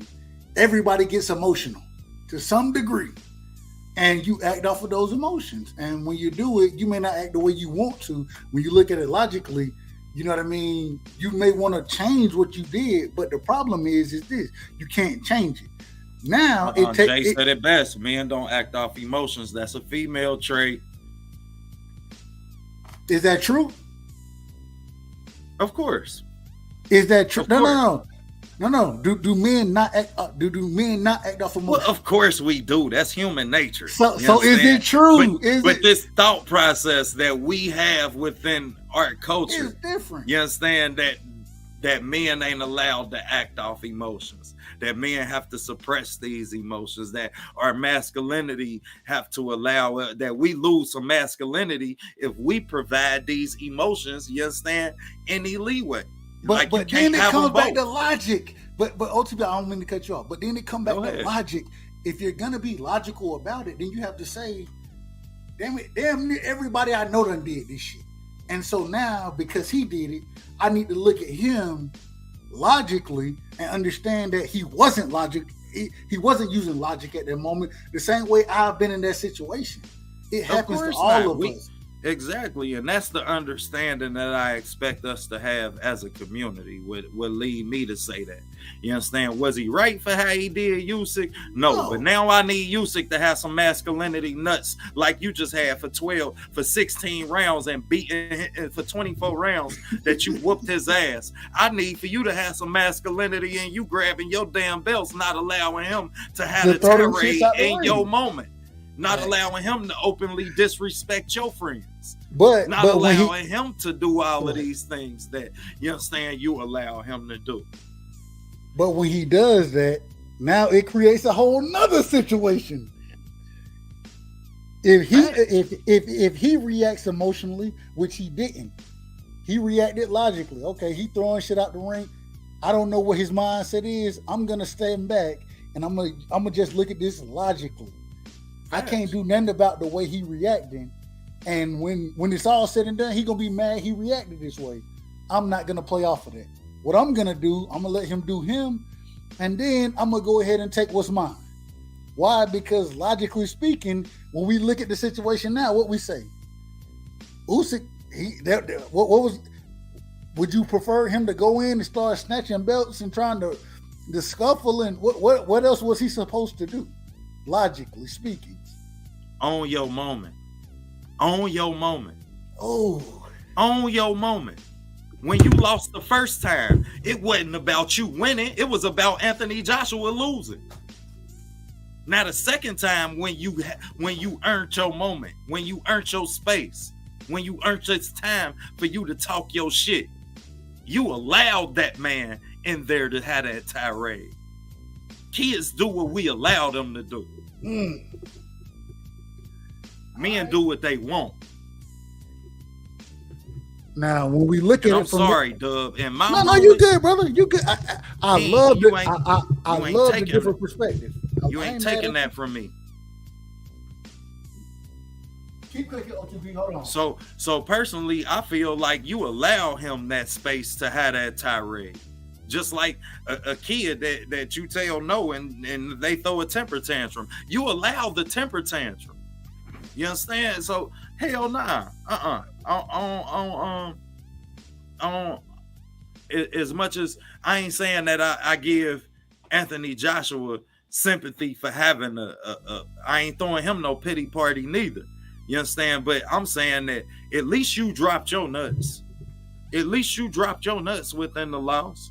At least I seen you be real enough with yourself to know that you love this sport enough, to know that you love what you do enough, to know that you was okay with what you left in the ring, which means that you was okay with the performance that you left in the ring. I was okay with it, and it still wasn't good enough. I can understand you being hurt from that. I feel that. But what I can't feel is the first time I whooped your ass, it was about you losing. It wasn't about me winning. It was about you losing. The second time I whooped your ass, it's about the tirade that you throw. Now I feel like you just taking this moment from me. And that's something that my masculinity won't provide. So, you understand? I don't know. That's just how I feel. And I can't be mad at it. I can't be mad. Real quick, Jay Gibson in the building, the winning team, hashtag the winning team, excuse me. Salute to you, Jay Gibson. Appreciate you coming through tonight, brother. Much love to you. We got my brother Todd Swindle in the building, man. Todd, appreciate you, bro. Much love to you, brother. Appreciate you coming through tonight. We got the queen in the building. I say we got the queen in the building. Aisha is in the building. Salute to you, queen. Much love to you. Thank you for coming through. And OTB, you doing your goddamn thing, bro. I appreciate you putting on tonight the way you putting on. Oh, nah, I appreciate you having me, Dub. You know, since we started this shit, bro, our videos premiered on the same day. I told you then. I'm on your ass the same way, because I ain't gonna hold you, man. Salute the forefathers, man, because they be on my ass. You understand? They be on my ass. Whether it's blowing a battle, blowing a debate, whether it's, you understand, my language, whether it's me failing to articulate myself or articulating myself too much. You understand? Don't think the forefathers, don't think the OGs who started this shit don't be watching and making sure that, you know, you don't go horse over a kid with no talent. Salute to the queen, Lisa Bells, man. Lisa Bells is in the building. I got to tell everybody, man, I got so much love. Lisa, you know I got love for you. She's showed up and showed out always, just like girl behind the mic, just like Aisha, just like Cassandra, just like Sheena, man. I appreciate the queens coming through, man. And always, even when you jump on the panel, being able to provide that good boxing talk, you feel me, is very respectable, very commendable. And I appreciate y'all, man. Much love to y'all. Much love. And so, man, moving forward. You got all the women in your chat, goddammit. Okay then, Dub. I see you, Dub. Drop a link in this motherfucker. Let me drop a link, goddammit. So OTB, man, gotta get to the next topic on you, bro. Gotta get to the next topic. Go ahead, let's cook, Dub. So we got one of the greatest women cards, if not the greatest. I'm not even gonna say one of. It's definitely the greatest women card of all time coming up. Right? That's this weekend. Facts. Right? man, talk to me about that card. How did you see it playing? Or I don't want you to get. I know you got a debate on one of the fights, but man, it's just, man, this is special. This is special. Talk to me about that card and what your thoughts are on it. Well, first of all, let's just talk about how iconic of a year this has been in women's boxing. You understand? We about to have close to 5 undisputed champions in women's boxing. Yeah, I mean, salute to them. Can the men say that? Damn. Say that one more time, David. Can the men say that? We about to have 5 undisputed champions. You understand? In women's boxing, which means they fighting each other. They fighting the best, and they want the smoke. Yeah, I mean, so at a time when we putting women's boxing on the stage that it deserves, it's only right that they recognize and give us the quality of appearance that it deserved. You understand? And these ain't the same ugly ass girls we used to seeing Muhammad Ali daughter whoop. We got some beautiful women in women's boxing. You understand? For a change. Say that one more time. Say that one more time. Real talk. These ain't the ugly creatures that we used to seeing Muhammad Ali daughter fight.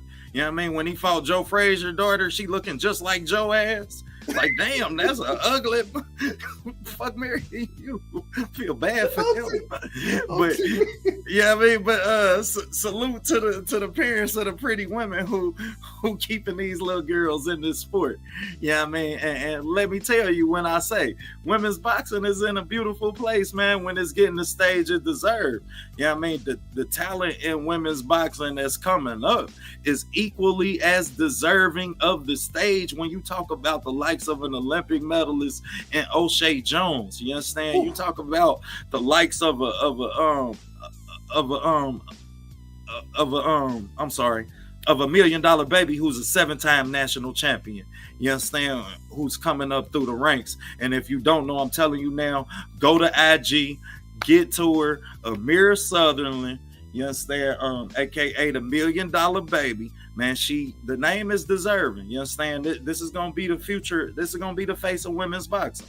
I ain't gonna hold you, but to see it in the place that it deserves, when we got the likes of a beautiful as Amanda Serrano, you understand? We got Michaela Mayer, who's beautiful. We got Alicia Bumgarner, who's drop dead gorgeous. You understand? I still may be proposing after the fight. You understand? Proposing to who? You see my face? I don't got a chance. What you told me I ain't got a chance? Proposing to who? Baumgartner. Man. If you win. This interview is over. Dub Rightside.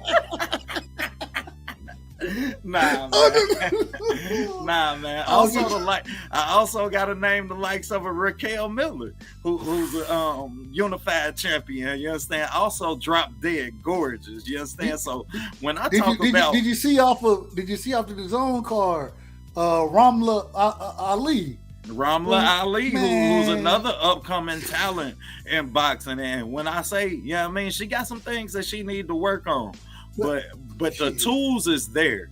You understand? Thanks. Beautiful jab. She worked off the jab.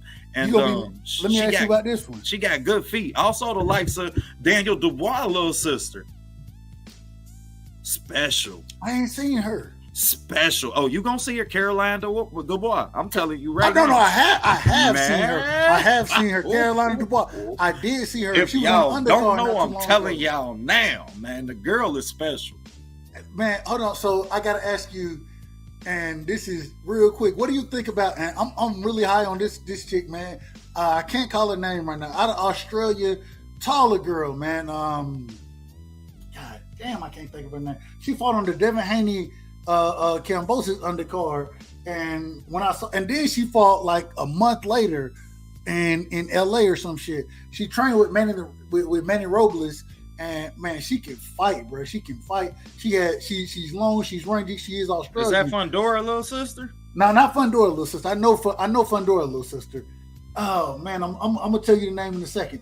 Keep cooking on the women on No women's problem, boxing. but because women's boxing is in a good place, you understand? And these fights that we about to get Saturday, man, they the culmination of what's coming in the sport. And I really do believe that women's boxing only gonna give us better fights in 2023. They gonna give us the same quality of fights. And I'm impressed. I couldn't be a bigger advocate of putting women's boxing on the stage it deserved. I waited, until I got a fight that I really deserved. Would give them the stage it deserved to bring some of the nuances of my breakdowns down in women's boxing. And there's plenty more, man. But as far as the talent go, the talent that's there, man. If you don't know, man, get to your amateur events in your area. Support these girls, man, because it's some bright ones that's coming up through the ranks, man, who really special. Facts. Who beyond special, man. So the two names I want to bring to you now, Ebony Bridges, that's one. That's not who I was talking about though. But Ebony Bridges, she can fight. She exactly. And Sky Nicholson. I know Sky Nicholson has worked with Alicia Baumgartner. Man, she's that longer, rangier outfighter. And what I realized is I'm a fan of the outfighter, bro. I'm a fan of the outfighter. The inside fighter, I do love to see it. I love to see that skill set, but I am a fan of the outfighter. So, so do you feel like, I got a question for you before you get into that? Yes, I'm familiar with both of those girls, man. And the second girl you named, what I found most impressive about her is that it's gonna be hard to hurt her. She's tough as fucking nails, man. Yeah. And Scott Nicholson. Yeah, and when you talk about not being able to hurt a fighter that's that tall, you understand that possesses that type of range and can fight from distance the way she can. First of all, she work off of that stick, so she know how to use. I'm a big fan of fighters who don't. I mean, I hate fighters who don't fight behind their limb. Yeah. I mean, who tall fighters who want to go in there and bang. Sebastian Fundors, Robert Easter Jr.'s. You understand? These what's his name? Against the dude who was supposed to fight Figueroa. Exactly. Box start Brandon Figueroa. And I'm gonna tell you, I agree with you. Like I said, I'm a fan of the outboxer. If you can work behind that jab, if you can keep that stick out there. So do you feel like it's more difficult to fight from a distance? I mean, fight from the outside than it is to fight from the inside? It is. The reason it's more difficult is because you got to have the right attributes to do it.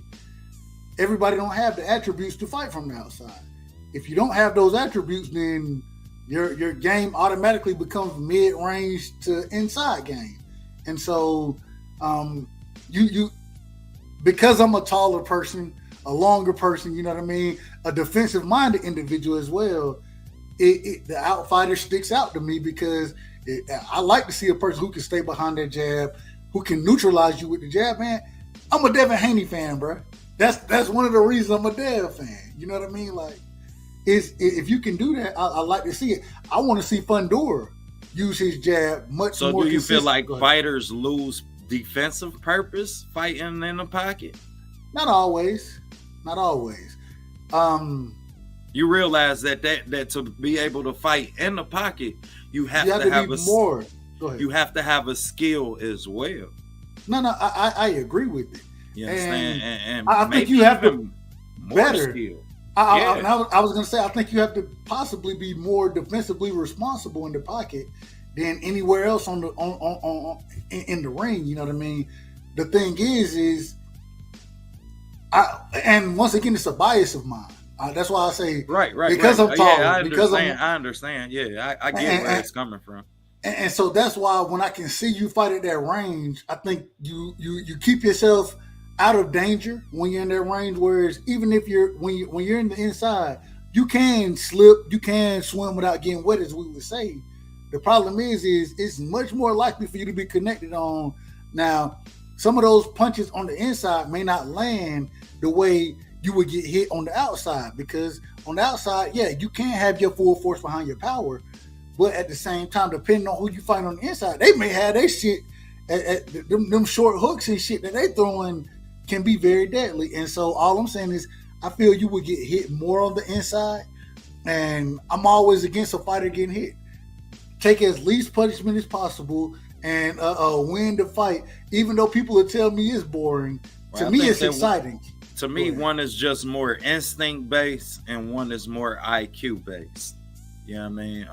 Fighting inside in the pocket fighting is more go ahead. It's more instinctive. I feel like fighting inside is more instinctive. However, that orchestrated, the pressure that you must contain when fighting in the pocket, you understand, is also instinctive. Versus fighting from the outside is more IQ based. This is more of me thinking all the time. You know what I mean? Versus me being able to fight in the pocket. When you look at the great fighters in the pocket, the Julio Cesar Chavez is with that orchestrated ass pressure. The Pernell Whitakers with that defensive instinct, you understand, with that head movement inside the pocket. I just feel like, you understand, one is more instinct based and one is more IQ based. So yeah, I mean, it's just a matter of what you like. And I was gonna say, I think this is one of the bias in me. So when I was a Facts, big James Toney as well. No, James Toney can fight on. He can definitely fight on. Like yeah. But I wasn't giving no list of fighters. Yeah, I mean, I was just going off the top of my head and trying to give examples of fighters who possess certain things instinctively that allowed them to have success fighting in that measure. Agree. And once again, going back to one of my bias. So I watched Mike Tyson, and Mike Tyson, me and him, we got the same birthday. My all-time favorite fighter, right? There were times that he would get his ass fucked up on the inside. You good, Khan. Keep cooking, bro. We need that. Keep going, Doug. No. Hey, Khan, that's my brother. Then becoming a Mayweather fan, and when I really became a Mayweather fan, that's when I started listening to not just the fighters, but the corners, you know what I mean? As I'm getting older, and I'm starting to really listen to the corners. Roger Mayweather, I done looked at so many videos on Roger Mayweather, it's crazy. And I fall into the style, him the same way Big Floyd. I fall into that style where, and even Lil Floyd, what they gonna tell you? The less you get hit, the longer you're gonna last in the sport. And the easiest way not to get hit is be an out fighter. You know what I mean? You stay on your jab. Now, when you go on the inside, there going to be times you're going to have to, but that's not where you're going to get hit the least amount of. And so when you can start to make sure you're not getting hit, but you're able to keep that jab out there, that's why the jab the most important punch in boxing. Because I can keep your ass, I may not hurt you, but I can make you reset. I can make you do different things with my jab, whereas if you got to get on the inside to fight me, shit, you got to take a lot of punches to even get to that motherfucker, especially if I'm making you reset. Go ahead. And not necessarily, because I can punch with you and close the distance, and now we face to face. Not if we ain't got the same reach. Which means I just have to double up on mine. Agreed. But it's the same outcome. Yeah, I mean, there's always that's what's beautiful about this sport. Each fighter ain't got but two hands, goddammit. Ain't got but two hands. God ain't making niggas with three. So you understand? Exactly. So no matter what you like, there is a counter to it. You understand? No matter what you great at, there is an answer to it. Because just like you say, you understand, you fighting from distance. Oh yeah, well, guess what that lean towards? That lean towards my instincts. That lean towards what else do my instincts lean on? My timing. So now so now I counter those two with instincts in my head movement.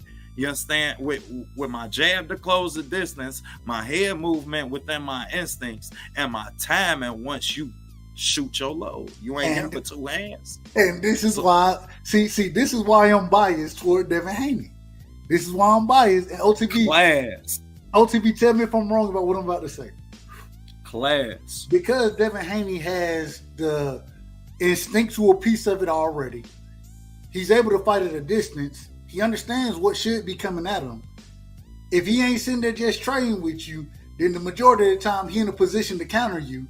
And because he's bigger and longer than the guys he's fighting right now, this should have changed when he get to 40, 47. It'll change a little bit. But at 23 years old, for him to be able to use those advantages and to know how to use those advantages, all right, y'all keep playing with Devin. Y'all keep telling me he ain't got no power. He gonna fuck some people up. Well, yeah, and as much as I agree with you, the only problem with that is, I mean, you still lean on what punch did you lean on? The jab. What punch did you say you lean on? So you leaning on that punch caters to my counter punching because you lean on it enough to the extent to where it's catering to what? My timing, Doug. But Devin has so no matter timing. how long you are. So no matter how long you are, you understand? The more, and each time you show it to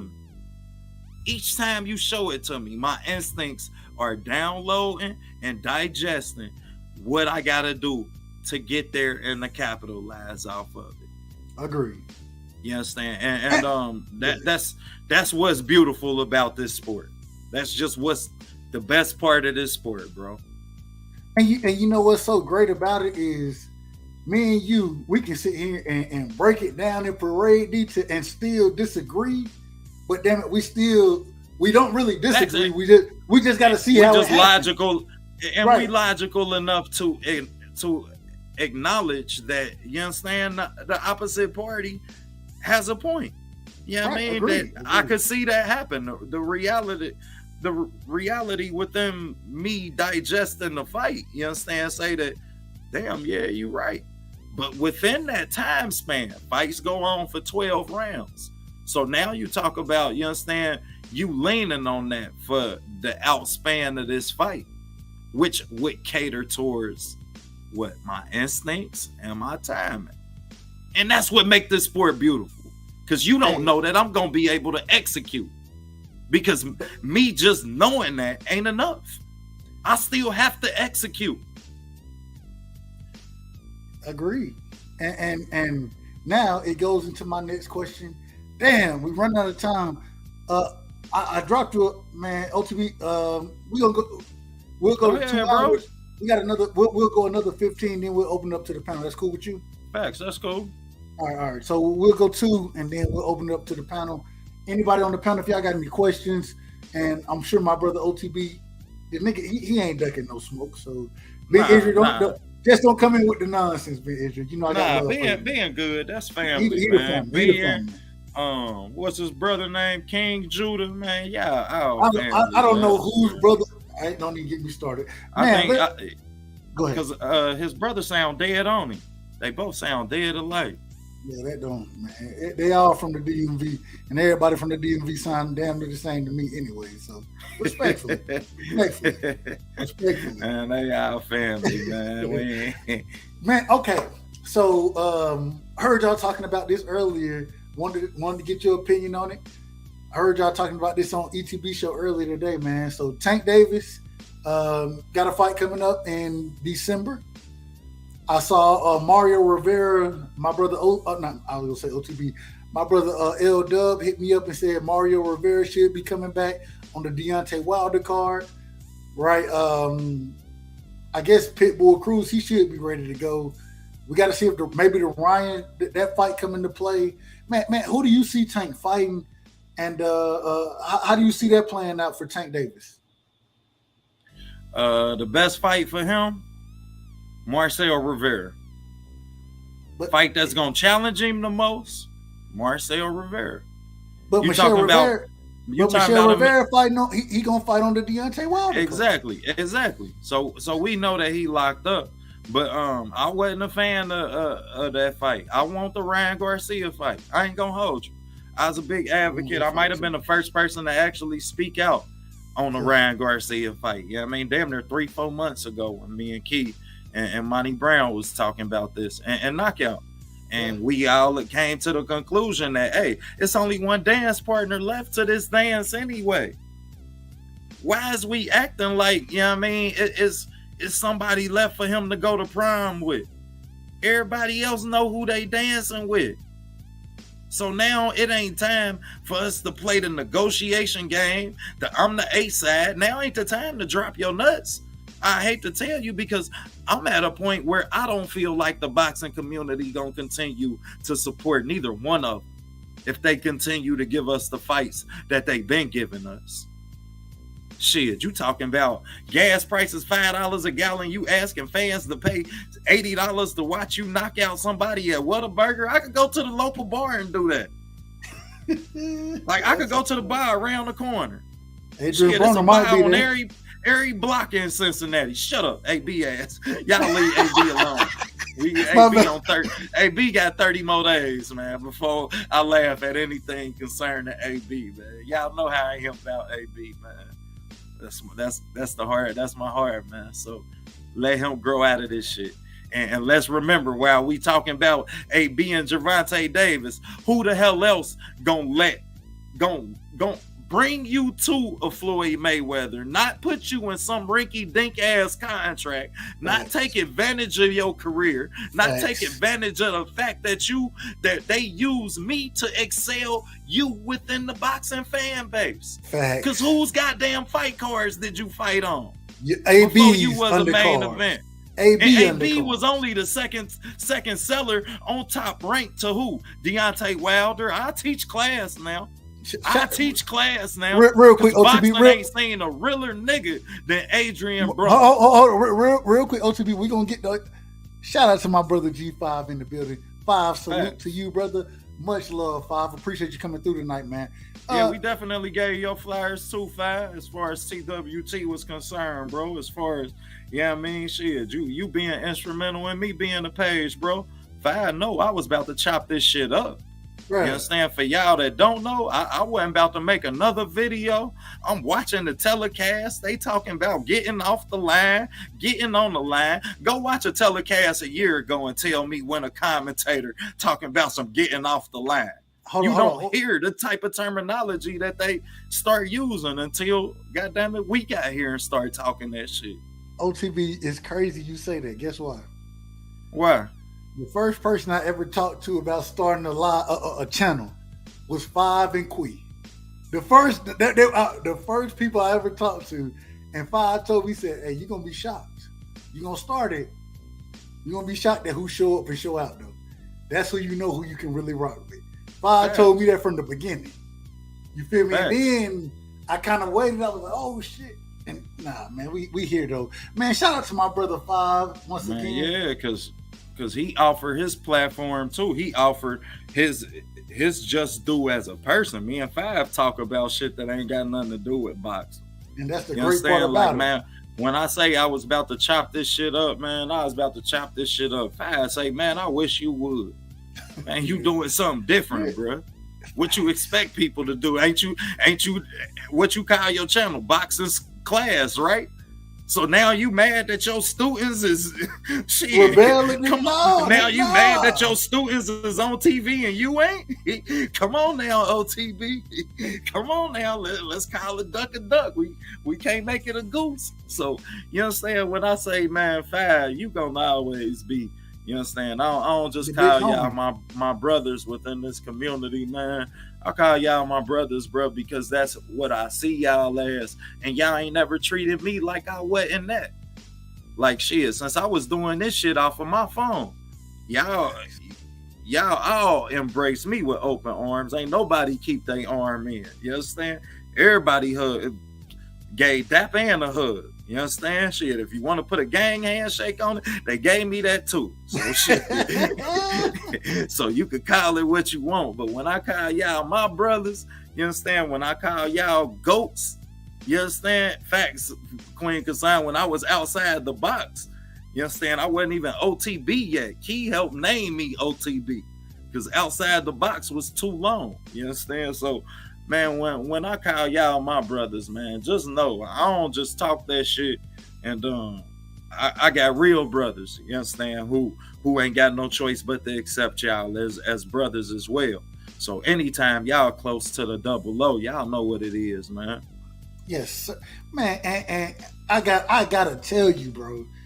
One of the reasons, and shout out to my brother Piro, real quick, man. Piro Central. the Scout Collector is what he called himself, man. We got Piro coming up on the show as well, man. Let me look at my schedule real quick. I think Piro, we got him in about 2 weeks. That's maybe 3, something like that. But we got him coming on the show, man. You just said some OTB, and I got to be honest with you. One of the things that I've realized when you jump into this community, right? If you keep it 100, bro, you get showed love. It's a lot of individuals in the community that keep it a buck. Facts. I can't always say that. I can't always say that in real life, right? Especially with some of the things that I do. I can't always say niggas keep it a buck. And one thing I love about the community is, man, like I said about you, you hit me and was like, bro, nigga, we started together. If I'm doing something, you better be doing something. You damn right. You it's not an attack. It's damn it. If I'm gonna push your motherfucking ass because you can do better, nigga, do it. Facts. And everybody want to see you do good. Everybody don't want to see you do better than them. It ain't even about being better. Bro, because we encourage each other to do better than us. You understand? When a PBC can hit Keon show, when Keon can bring me on his platform so they can have a outlet to reach me. You understand? Facts. Then when he could tell me, hey, you ain't done yet, bro. It's just the beginning for you. Like, you understand? It's bigger. Ain't no, this shit bigger than what's going on. You understand, bro? You gotta know that though. When he can make and money, you understand? I ain't gonna hold you. Y'all, money light a different fire under my ass, bro. Hey, Bunny, I be ready to fight Money sometimes. Man, money be on my ass. I be ready to fight. Man, and I love him, bro. Like, man, Big Brother told me straight, you understand, damn near straight to my face. And man, you better than that. Period. You better than that. So yeah, I'm on your ass. Man, you better. And when somebody can tell you that they see what you might not see, you understand? That's somebody who got a genuine love for you.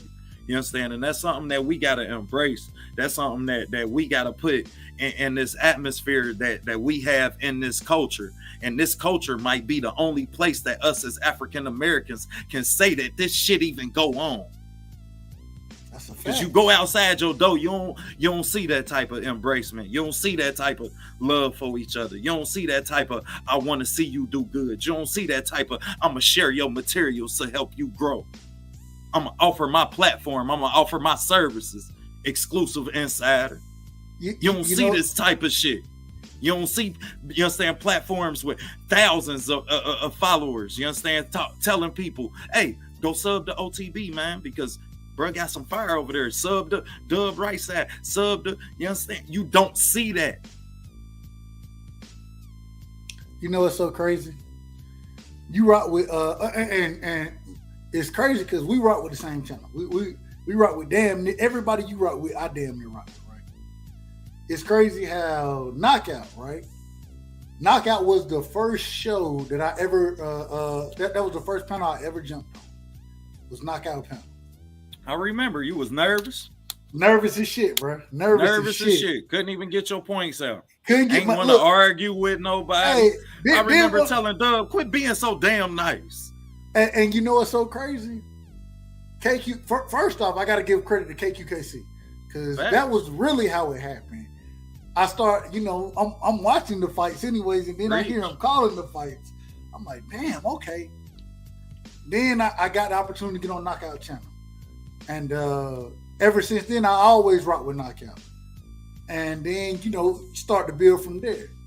And it's crazy because the same way Key would tell me, man, you can do man, get on the show and talk your shit, bro. If you don't get on the show, talk. And I'm sitting here thinking to myself, I'm like, bro, I don't want to talk too much. I don't want to, nah, do what the fuck you gonna do, bro. Do what you gonna do. And it took me a second to kind of fall into that. It took me a second. And even now, there are times, bro, I'll be like, yeah, it is what it is, bro. It ain't arguing material for me. But at the same time, I got an opinion on it. At the end of the day, your opinion provide the community an unargumentative perspective. That's what make you so special, dude. If they ain't gonna tell you I am. At the end of the day, the only thing I want to portray is the truth. At least you know if I come talking up that bitch, as long as, and you'll tell me, as long as it ain't Devin Haney, bro, it's all truth on what I'm speaking. When it's Devin Haney, it may be a little biased. It may be a little biased. Facts. But even with Dev, bro, even with Dev, we all ain't no even with Dev. You good until we get to talking about Dev. Knock out good till we get to talking about Tank. You dig? I'm cool till we get on Bud. You understand? But at the end of the day, all of us are still gonna be factual. You understand? That's the difference, bro. That's what make us special within this community. Is that we don't have that bias that allows us to deny the facts. And you know, like I was telling y'all, like I come from the streets where you can't deny the facts. The streets ain't gonna let you forget them. They not, y'all. The streets gonna remind you. They gonna remind you of facts from 20 years ago. Shit, some people still see y'all for who y'all was in high school. Let's be real.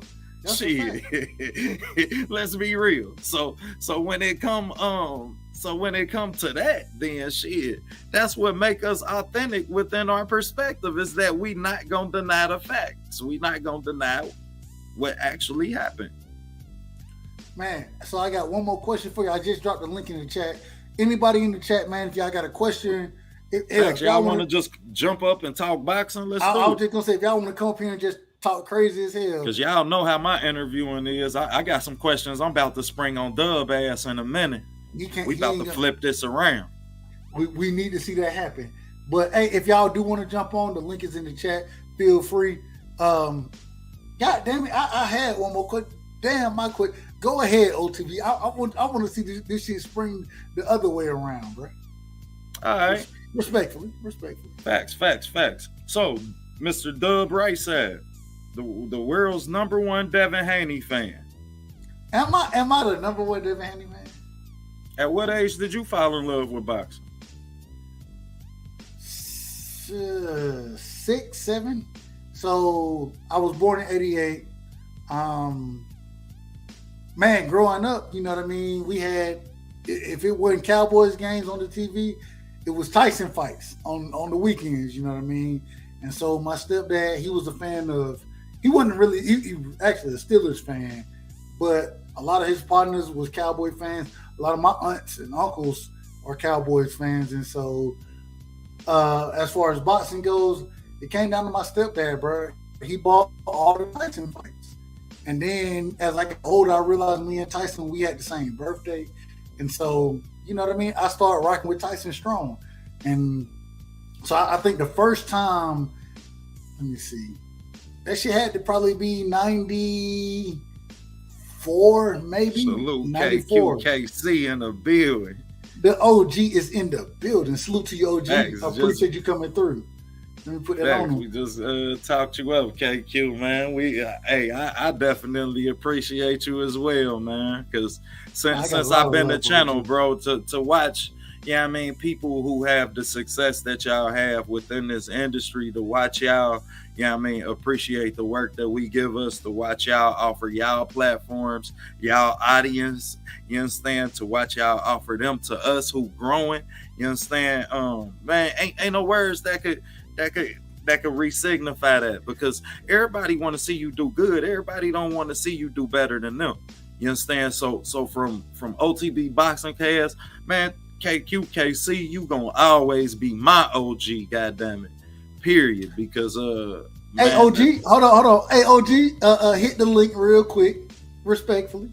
Hit the link, and man, we come ask us a couple questions, man.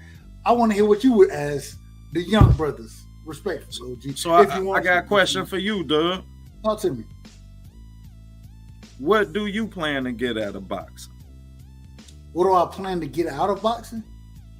Facts. I don't want nothing out of boxing. The only thing I want to see is at any given day that I would be able to facilitate the best fighting the best. Meaning that when as far as what it goes for me, I don't want nothing. I don't have that. That ain't what I'm about. So, bro, any opportunity I get to say, damn it, y'all need to be fighting each other, and maybe it's not gonna be on no promotional shit, nothing like that.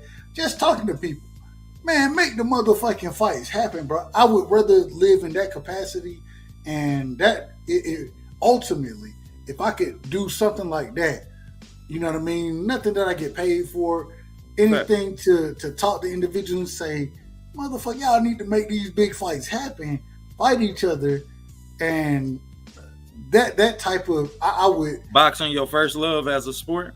Basketball is my first love as a sport. Football is my second love. Boxing is my third love. The problem is boxing is the most consistent, and I've followed boxing for so long, and I can always stay with boxing. Whereas basketball player that made you love basketball? Carmelo Anthony. Over LeBron? I love basketball before all of them guys, right? I love basketball. My dad was a basketball player. I played basketball in my backyard. Like before my grandma was a Jehovah's Witness, so I wasn't even allowed to play basketball. You know what I mean? And so when I got the opportunity to play was 9th grade. Before that all took place, Allen Iverson, he was one, but it was coming into that 2003 year. I graduated in 2006, and once I saw Melo, damn, you a baby. All right, this question over with. I'm trying. Can I get my bars? Nah, go ahead, bro. No, you good, bro. No. When I came of age, bro, and OG is in the building. KQKC. Wait a minute. Hey, OTB, respectfully. KQKC, salute to you, OG. Much love to you. What you got for us tonight, OG? How you feeling? Oh, I'm just hanging in there, man. I'm just doing a few things around the house. That's all. What's going on? You ain't got no wife. Appreciate you tapping in, OG. That's right. I ain't got no wife. Y'all tripping. OG got a 20-year-old in the back room right now. Hold on, OTB. You can't say that. You cannot say that. Shit. What up, OG? I know a Chicago player when I see one. I'm hanging in there, man. Yes, sir. I'm hanging in there. I got a question for you, OG. Yes, sir. Square toes or pointy toes? Oh, man. Let me see. Pointy toes, baby. Pointy toes. Thank you. Pointy toes, tie your shoes up, man. Yeah. Pointy toes with the laces, bro. You can't go say alligator and crocodile, OG. Alligator and crocodile. Man, both of them, man. Okay, you know that's a Chicago player. I just got some ponies, man. Oh, man. Go ahead, Dub. It's on you. I gotta tell you, KQKC, man, you know I told you last time, bro, if it weren't for you, you know, I wouldn't have found the YouTube boxing community. I wouldn't have found it because, you know, I'm looking for a certain fights and then I see KQ calling them. I'm like, God damn, he calling the shit out of this fight. So I done listened ever since. OG, man, gotta ask you a question. Tank Davis. Yeah, yep. Who Tank fight next? Are you excited about his next fight? How you see it playing out? Well, no, it's been a lot of rumors, and that's what they've been rumors. A lot of people saying that Tank Davis and Ryan Garcia fight is made. No, it's not. Because Oscar De La Hoya's never heard from Tank promoter, whoever that might be. He haven't heard from him, and he's not going to sell out Ryan. Ryan is his golden goose that's laying that golden egg, and he's not going to take that chance. You know, and plus Gervonta Davis, Pitbull Cruz want that rematch. Floyd is not going to do that. I was going to talk about this tomorrow, that all these fights that can be made won't be made. And plus Terrence Crawford and Earl Spence too. I'm going to name them all. And Pitbull Cruz, he is a dog in there. I mean, this dude hits hard. This dude got rows and rows of muscles. And I think on a good night, I don't think Gervonta Davis can hurt him. I don't think so. Not the way he pressed the action. He's more of a pressure fighter. Now, he will have to box on the back foot because you have to keep him off of him. and that's what his boxing skills come in at. And like everybody says, boxing skills overrated because he's knocking out everybody. So we're gonna get a chance to see him box that often. But he can box. He does got some boxing skills. But right now, I don't know what to think. But I would be very interested to see who Gervonta Davis fight next. And he's supposed to be fighting in December, but it's a question mark. Who would he fight? That's the point. Who would he fight? So that's what I'm trying to bet on now. See who he gonna fight. Because I don't think Ryan's gonna fight him. Now he sounds like he wanna fight him. If you look at social media, he said, hey, I agree to everything that you want to do, but Oscar, he came out with something different. He said, I ain't heard from nobody. They ain't answering the phone over there. So I don't know. I really can't tell you who he gonna fight. I got one more question for you, OG. One question. Sir. Given the fact that, you possess a special capability in the way you interpret something that's happening live to something that, fans can visually get a perception of. Is that something that you always knew that you possessed? Was you calling fights at the bus stop? You understand? Is that something that you always had an ability to do? Was you the nigga in the bar that was outside taking bets for the fight? You understand? Knowing who was going to win the fight? Or is that something that you practiced and got better at over time? You know what? Actually, I didn't start doing that till I got on YouTube. Actually, because everybody called fights, but everybody got a different way of calling fights. Blue Bug called fights, Best Fight the Best called fights, but I try to add a little spice to it. I try to make it humorous, make you enjoy it, and try to put it in a visual way where, okay, I don't have cable. Let's say I don't have cable, and somebody want to know what's going on in the fight. Well, I'll try to do play-by-play and make sure I do the blow-by-blow. What type of jab? What type of right hook? What type of left hook? How that goes. And we know back in the older days, they didn't have but radios. And I try to look at old pictures and see how they would do it. And they still don't do it like I do it now. Facts. Talk about it.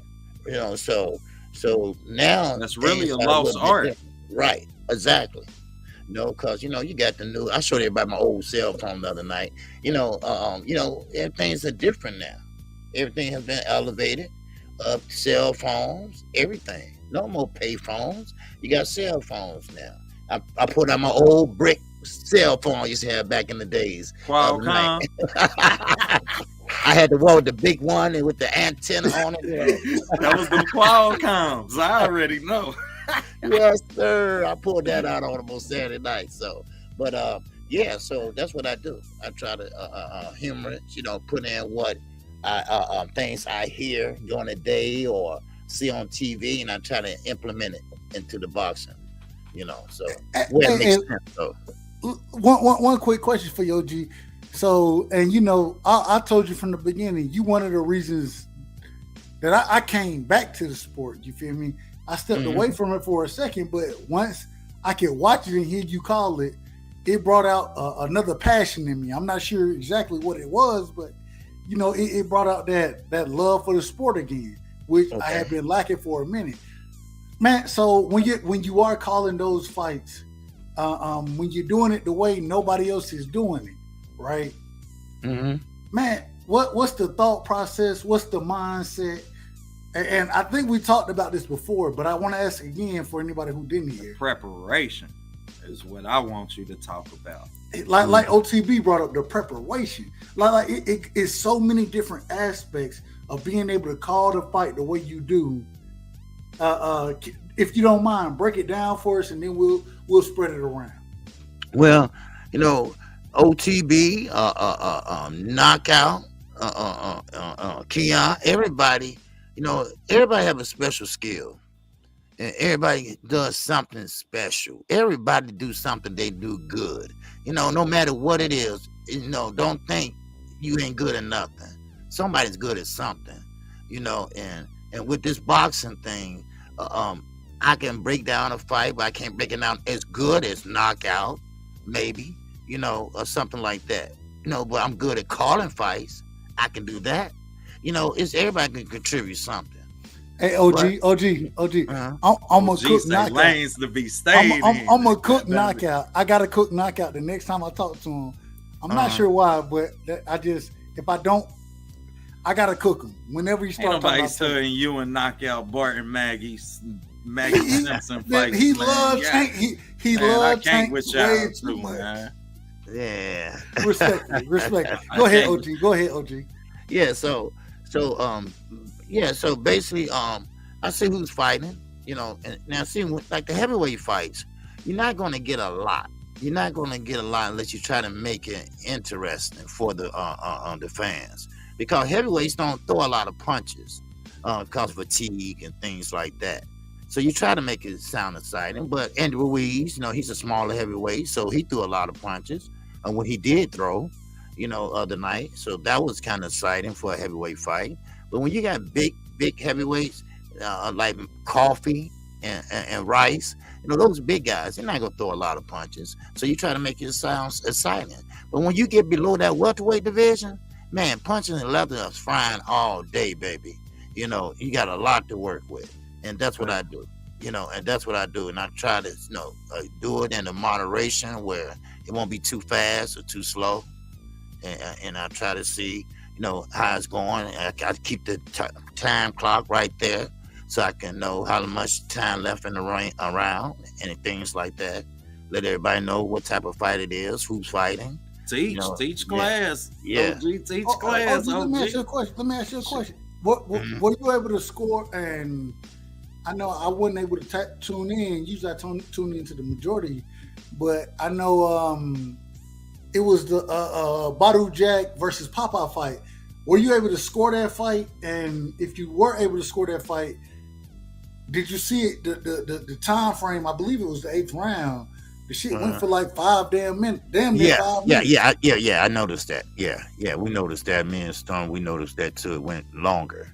Yeah. I think because they had that break in there or something. I forgot what it was. Tape on the glove or something like that. And the referee, he called time out. No, he should have called time out, but he didn't, I think. And I think they stopped the clock or something like that. Yeah, I remember that. But it was damn near a 4:35 minute round. Right. And nobody really catch on to that, right? That was the problem. Nobody caught on to it. Then the commentators, they finally caught on to it later. Later, right, exactly. So I watched some of that. I try to score it when I'm calling the fights, but when I'm calling it, you can basically see who's winning the fight, who's coming back, and what they're doing. So. But I usually don't try to keep up with the score. I let everybody else in the chat do it. So I got I got 3 fights. I want you to tell me what you think when I name these 3 fights. Okay. Floyd Mayweather, Winky Ray. Man, you can't do that. You can't do that. Why not? I'm about to name all fights that didn't happen. All right, go ahead. Oh, okay. We going somewhere with this. I got Winky winning that fight. I just want you to say what you think about the fact that the fight didn't happen. You understand? Mm-hmm. Is that a fight that you would have wanted to see? You know what? I don't think Winky Ray had the name that the Floyd Mayweather had at that time. I don't think he had the backing either. I mean, yes, he came out of the same gym, Keith Thurman. He was under the tutelage of Ben Gaddy. But he could fight too. He was a great fighter. But then after a while, you can see how he started aging and things started going a little bit downhill for him. Now, Floyd Mayweather was a better fighter. He's a better talker. He's a better showman, and that brings a lot of attention at that time to the ring. And like Big Baby Anderson, he's trying to bring that enthusiasm back. He's trying to bring that, dressing up and things like that to the ring. And that's what Floyd Mayweather used to do. And a lot of people's eyes was on Floyd. Now, a lot of people think Floyd Mayweather used to pack them in and everything. Well, he did. But they weren't there to see him win. They was there to see him lose. Because that's the only thing they wished upon, for Floyd Mayweather to lose. Now I will admit this: he is the best in my mind that ever did it inside the square circle. You know, but just on the outside of the ring, he's not a very good promoter in my mind. You know, but He's a if you horrible believe- promoter. Yes, and he's supposed to have this new guy now. Supposed to be pretty much like a Tank Davis. So we're gonna see how he move him. But Who he got? I forgot his name. I'll let you know tomorrow on the show. Okay. He got a few fighters. He got a fighter from Cincinnati, Adrian Benton, special 6-0. That might be the one I'm thinking about. I'm not for sure though. Man, I know who you talking about. You talking about the younger kid that he just signed. Kid. Right, yeah, the young the young kid. He just It's not. signed. It's not Adrian Bent, my brother. Yeah, it ain't. I know what Adrian Bent. OKKC talking about. It's not. Yeah, Adrian that's why I said he got Adrian Benton. I'm telling you. No, he got a Adrian's lot special. of fighters, but it's Yeah, not Adrian. AK, but I know who. OK. Nah, he talking about that young boy. Yeah.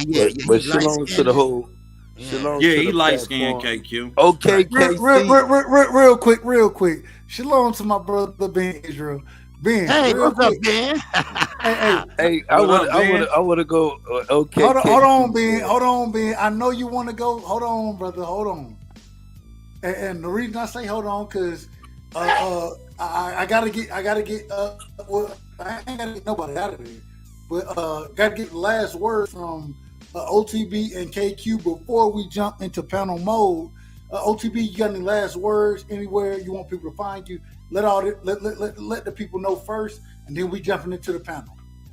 Man, this was a pleasure, man.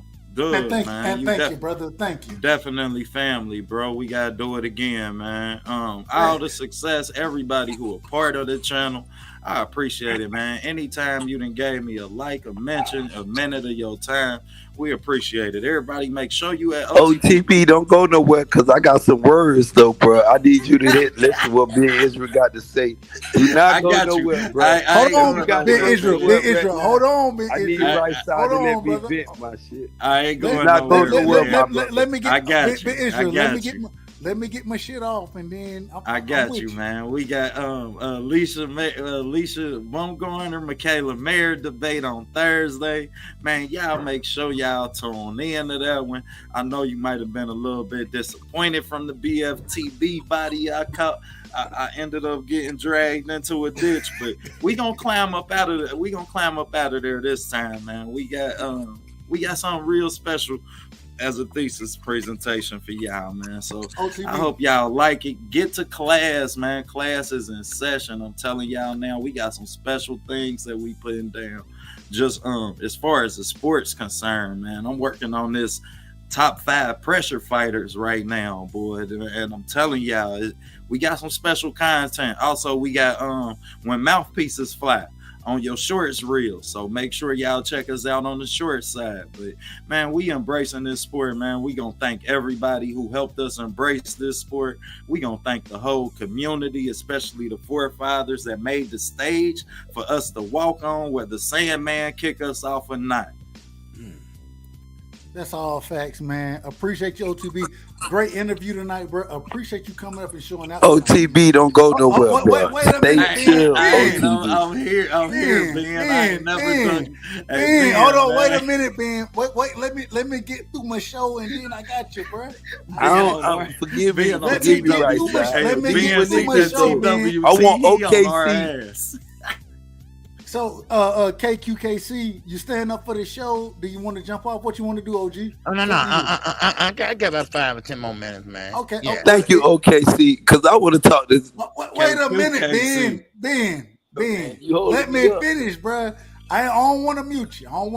I just want to finish my points, and then I'm gonna get to you, bro. I swear to God, I am. Before you came up, my brother D Ray is in the building. D Ray, what's going on? How you feeling tonight, brother?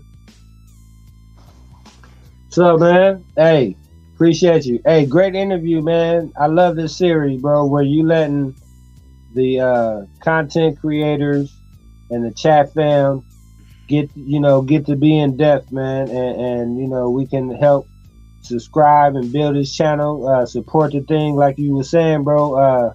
With him going through the steps of being able to get them to clear the videos and really talk that class. Hey, I salute you for that, bro. You know what I'm saying? And you know, keep doing your thing, man. You know. Hey, but KQKC, I wanted to ask you, bro, before him and Ben get at it, I wanted to ask you about the women's fight coming up, bro. Yes, sir. Do you prepare any differently, or do you look at it any differently? But go ahead, bro. Appreciate you, Doug. I can't wait for that fight, actually, because they talking already. Clarissa Shields and Meyer, and they, you know, her trainer saying that she's the hardest hitting woman right now out there in the sport of boxing. And Clarissa Shields believes that she ain't been fighting nobody but small women. I mean, they going at it. You know, Alicia Bargardner. She believes that she's the best showman out there, but only reason why her opponent is who she is because of ESPN backing her up. So it's gonna be fireworks. But I don't compare nothing different. They swing just like a man does, and they try to go down to the body just like a man does, and they're trying to get you out there just like a man does. Only thing about it is Clarissa Shields, who was that? Katie Taylor. And Amanda Serrano, they want to go 3-minute rounds. They don't want 2-minute rounds anymore. No, Amanda Serrano did. Katie Taylor didn't want them 3-minute rounds. OG. I mean, no, not in that fight. I'm talking about all together now. I'm talking about for women boxing. Right. You know, for women. But boxing. They should have them. Yeah, because by the time you get your opponent hurt, the bell rings, she clear her head, and that's why then she's okay by the time you go back out there. Let me ask you this, OG. Let me ask you this. So, who do you think punch harder? Do men or women punch harder, in your opinion? Well, shoot, man. It depends on who the man and who the woman. Exactly. Agree. Yeah. But because women that hit harder than working. But because that's the answer, OG. But it's the thing. Because that's the answer, they should both have equal amount of time. If when we look at the situation and I ask you who hit harder and you say, well, the shit depends. Then the same way that time does, that time depends. And now we've segregated that time one way or another. No, 3 minutes for each individual. And because hey, right side, I ain't fucking with you no more, bro.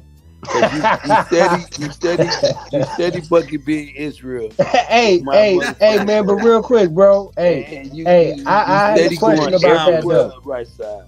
Well, see, we get to the point. Ain't giving being Israel his we get to the point where women. We're still living in that time where women. Yes, they are queens. Yes, they are delicate. But now women just do things just better than men sometimes. And they want equal rights too. Which they should, and they should. So let Ben talk. Hey, respectfully. Yeah, go ahead, Ben. Get respectfully, Ben, turn up, bro. Go ahead and turn up respectfully, bro. Just don't say no crazy shit, bro. But I ain't never said no crazy shit. I want to know if I still got OKC still in the building. KQKC, you can't keep fucking up the OG name, Ben. The OG been with me for a long time. He know my name. Right side. I still got D-Ray. All my dudes know Ben Israel. Yeah, I've been knowing him for years. But Ben, just talk your man. Go ahead, cook, bro. We fucking with me. Y'all. You know I fuck with you, bro. You know I fuck with you. I hit the like button. Subscribe to the channel. We got Dub Right Side going live. I've been telling this motherfucker to go live from day one. Fuck going on anybody other platform. It's time for Right Side to do his own work. Motherfuckers don't understand being Israel when I push my narrative. But my narrative be fact, D-Ray.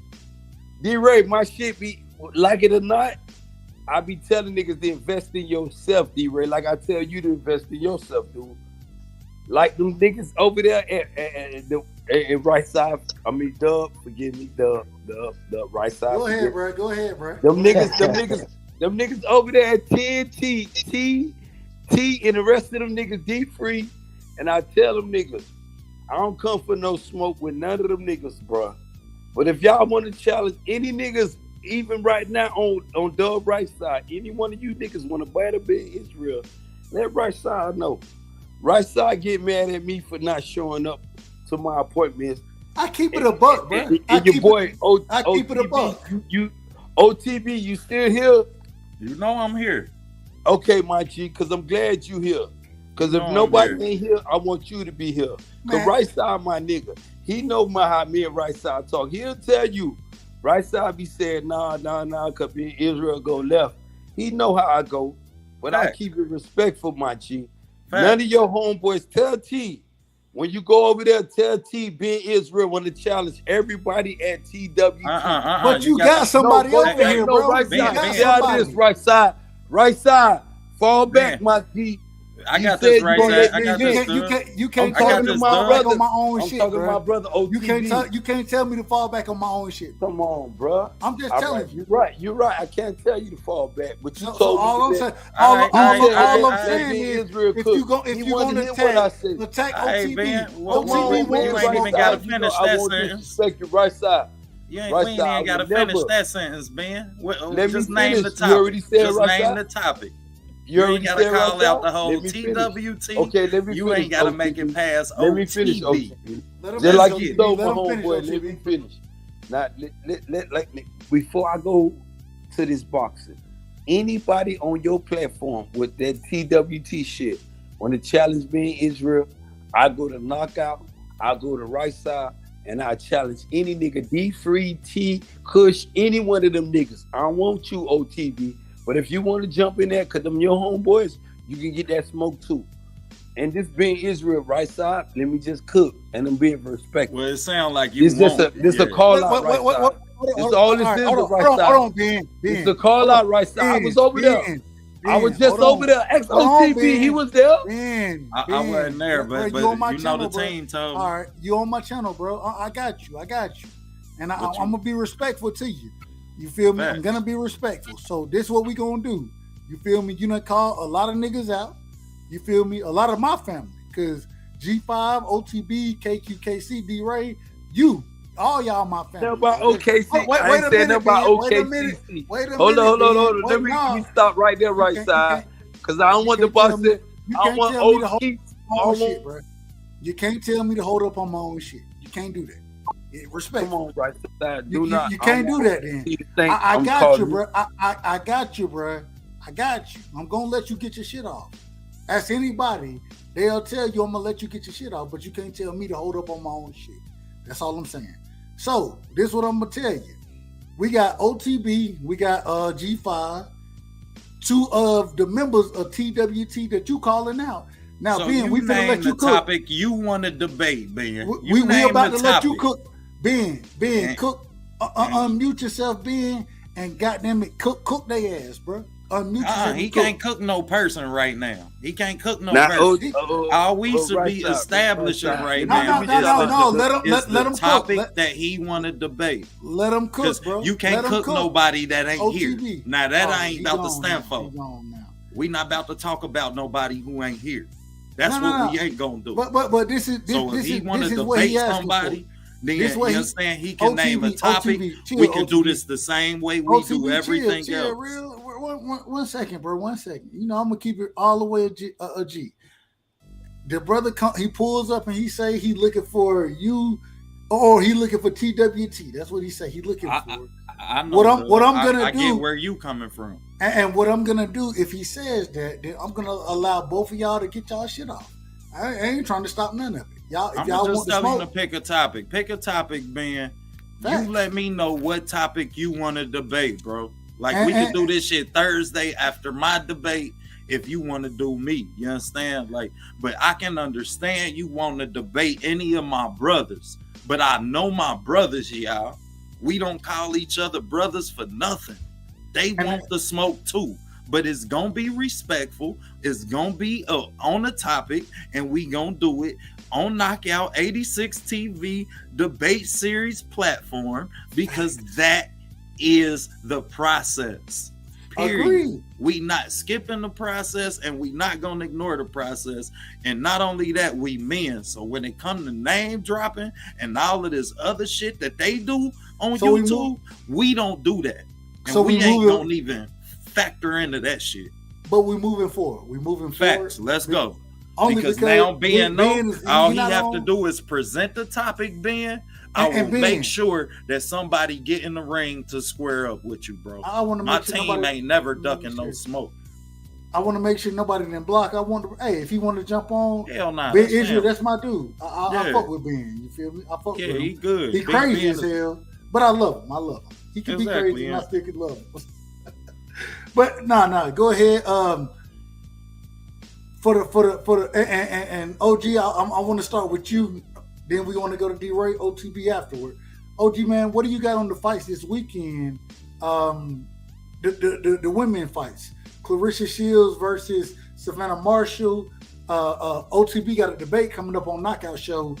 That's going to be Michaela Mayer versus Alicia Baumgartner. OG, what do you have on those fights? Respectful. Well, and if go ahead. Well, I got Clarissa Shields. I think she's gonna come out looking good because she's been working real hard. Her jab been looking good. Her jab been looking good for a long time now, and I'm glad she got away from the MMA thing. You know, because I was kind of like, no, she can get an arm hurt, or I don't know too much about MMA. I'm trying to learn now, but I'm glad she got away from it. But I think that when Maya steps in there with her, Marshall, damn it, when she step in there with Clarissa Shields, she's gonna know she's been in there with somebody a little bit different. Now she have been fighting smaller young ladies. Now Clarissa Shields is a dog, and she will come in there, and she's been working out with the best men. I'm talking about Shakira Stevenson, Andre Ward. She's been in there with a lot of guys sparring, and she had some great sparring. And the 2-time gold Olympic, that don't hurt either. So I'm looking at Clarissa Shields now. Now, will she knock her out? I don't know, but I think she might get a stoppage if she have enough time to do what she have to do. Now with Bob Gardner, she got that flash. She's real flashy. She knows how to get in. She knows how to get out. She's that type where, and when she knows she's dominating, she'll drop her hands and throw one in there and get out. Throw one in there and get out. But this fight, she's gonna have to be a little bit more cautious because she's gonna get hit with something. Now, I want her to show people that she's not a one-trick pony. That the Terry Harper fight wasn't just a fluke. Just like Pitbull Cruz, it wasn't a fluke that he went 12 rounds with Gervonta Davis. So this is what Bob Gardner is set out to prove. She set out to prove that she can box, she can fight, and she did some great interviews, and she broke down what she wanted to do, and when she get in the ring. So I can't wait to see it, and I respect the promoters or the platform that they're fighting on. Because this is what women need. Women boxing starting to step up now. They're starting to step up now, and they're starting to make their name. They're starting to make their name more known now. Sure, you got Clarissa Shields, pretty much brought it back. You had Layla Ali. She was, I'm not gonna say she's a bad fighter or anything, but let's be realistic. She was there because of her father name and things like that. Joe Frazier's daughter was there because of her father name. But now these women are fighting. I'm talking about great fighters. Like Shields, Bob Gardner, Serrano. Taylor. These women are starting to take over as far as in they women and women boxing. So quick question, and then we'll pass it around. Mm-hmm. It is this, and I think it is, in my opinion, it's just the ultimate female card that we've seen in the sport of boxing that's coming up. You know what? Yes. So far, I will say that. Minus Serrano and Taylor. And they already fought. Ghetto guys, man. I will say this is a good card. This is good for the zone, and I can't wait. I can't wait to call this fight actually, because this is a good fight, and I know the women fighters, and they're going to come in there and they're going to start letting their hands go. They only got 2 minutes to do it. Exactly. So they're gonna go in there and they're gonna put the rush on it. And I know Carissa Shields, she got a damn good jab now. Is this the best year in women's boxing ever? I'm Yes. sorry to cut you off. Yes, it is. It is. Yes, it is. This is the best year because we already had Taylor and Serrano. Okay, we already had that, and that going to probably run back again. You know, so I can't wait to see that fight again. I mean, yeah, I mean this year. Matter of fact, boxing been good this year. And that was going to be my next question. Outside of just outside of and shout out to my brother L Dub, because if you want to know anything going on in the sport of boxing, he tapped in with all that shit, bro. Because it is what it is. But facts. Shout out to Ghetto Guys as well, man. That's the family. He definitely putting his stamp on boxing, man. He's starting to come. He coming. Salute to Ghetto Guys, be on the lookout. Salute to him, man. So the question is this, right? When we talk about the female sport versus the male sport, is the gap closing as far as competition and as far as what we're seeing in the sport? Is the gap closing in y'all opinion? We're gonna start with D-Ray on this one, man. D-Ray, what you got on it? Hey, man, thanks for asking me the question, man. This panel's on fire, bro. Dropping quality content. Salute. Hey, but my thing is this though. Until we either get the 3-minute rounds or the 12-round fights, I think that, you know, it's just different and separate. But it is, you know, women's boxing does have a chance though to steal the year, I think. Especially if them negotiations is still stalled out. Go ahead, man. Talk to him. Go ahead, KQKC, and then we're going to OTB. Oh, okay. Yeah, I'm gonna get ready to get off, but look, but still, D-Ray is right. You know, see, one thing about it, negotiations always mess up a fight. And one thing about the women fighters, they're not getting paid like the men. You know, that was Carissa Shields' issue. That's why she went to MMA. That was her issue in the first place. But now I think they saying now, except for PBC, I think they saying now that the women, they are starting to bring in asses and put them in the seats. I think that's what they're doing now. I think they realizing they are a commodity now. I think they understand that, yeah, they're bringing something to the table. They're exciting. You know, they winning. You know, Carissa Shields, look at her trophy case. You know, those things are making them more money now. And if you keep winning, you keep showing and looking good, then you're going to get that phone call.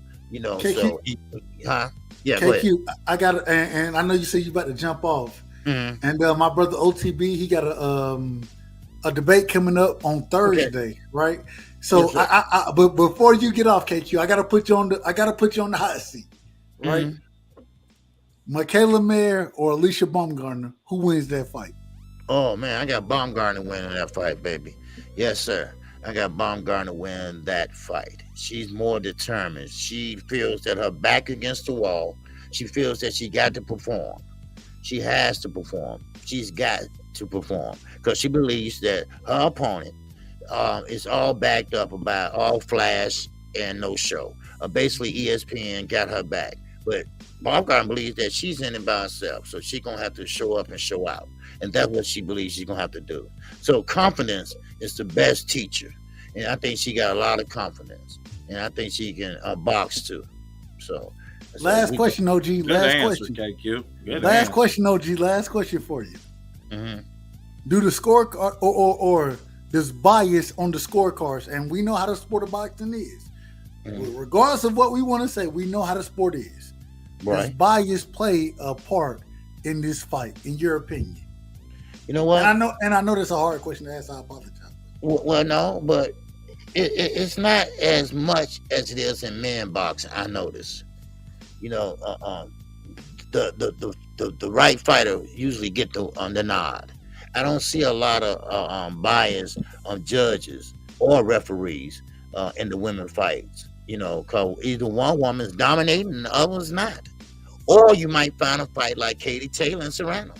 Serrano was working the body. You know, right. You know, it was a close fight. Well, I have to agree with the judges, though. I think Katie Taylor did enough to pull it out. I agree. So I can't say right now, because right now the judgment not good to the women, but they've been fair to the women. Right. More than the men, I can tell you that.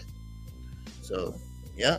But hey, I appreciate the right side, man. OG, I gotta tell you. I appreciate you coming up, OG. Yes, sir.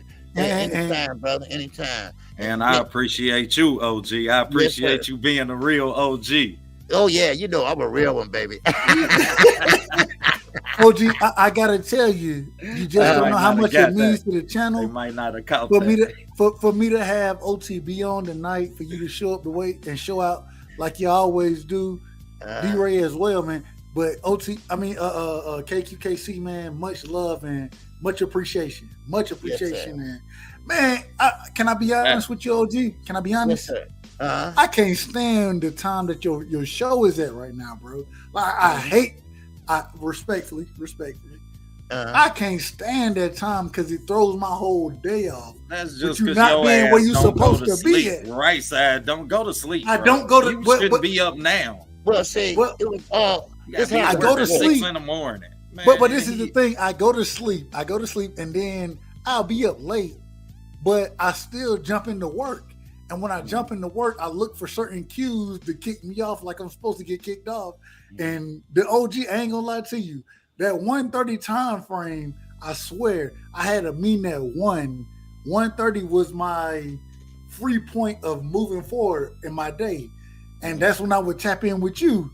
And now I ain't got that tap in. I know Trill is there. I don't really rock with Trill. That ain't a nigga if I done seen one. I'm a nigga. To change his shit, change your shit around. I'm a nigga, bro. It is what it is.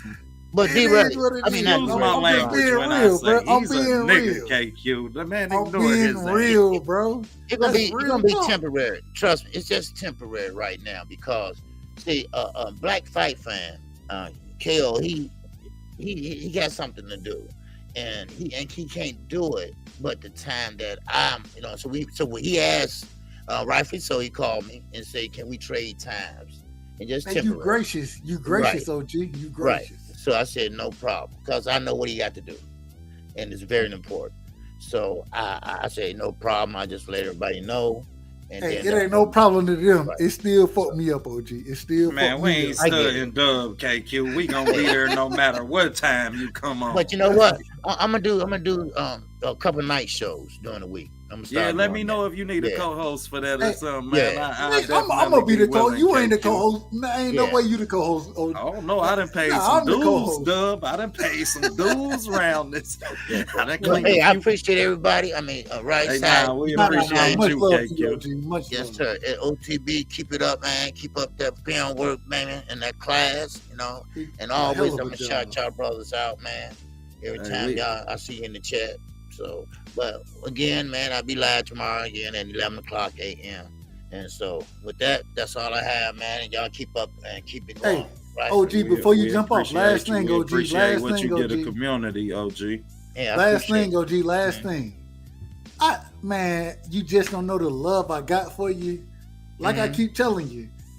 I think I told you, it was a minute I stepped away, and then when I seen you doing your thing, it brought me right back into my comfort zone, and I appreciate that. I really do, man. Salute to OG, and you always got a voice over like here. R. West and Mano, my little guys, man. Because I'm older and y'all younger, and I try to do what I can, So, but man, you do more than that. You do more than that. Facts, and we definitely taking notes, OG. So just know, man, when you teaching class, goddammit, we got our notepads out like we supposed to.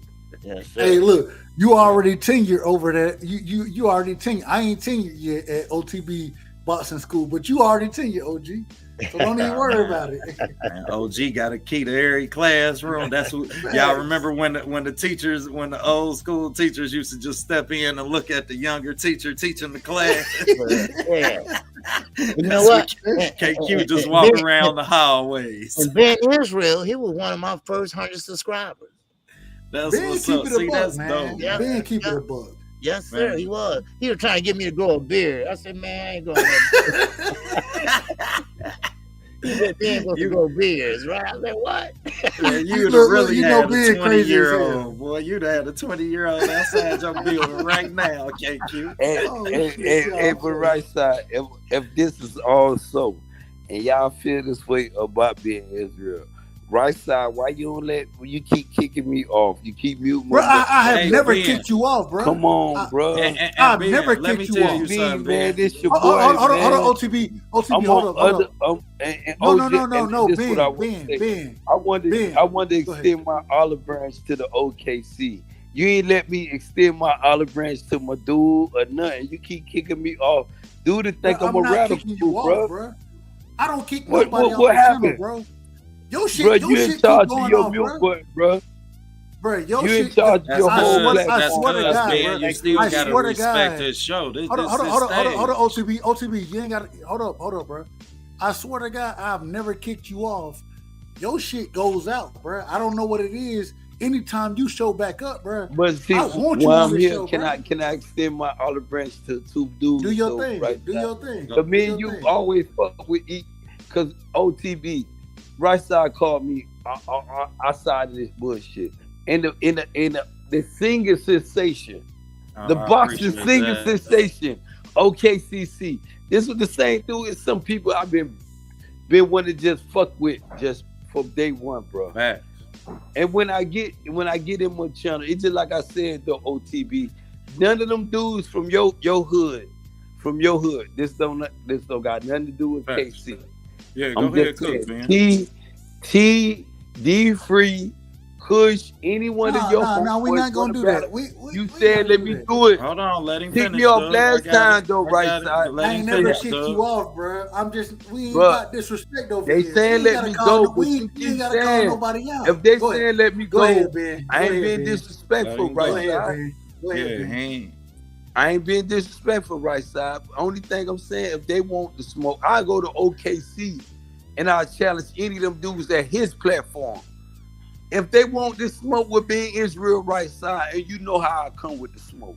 I talk about they cross-eyed kids on OKC. You know what I'm saying? They talk about my kids, bro. What about my kids, OKC?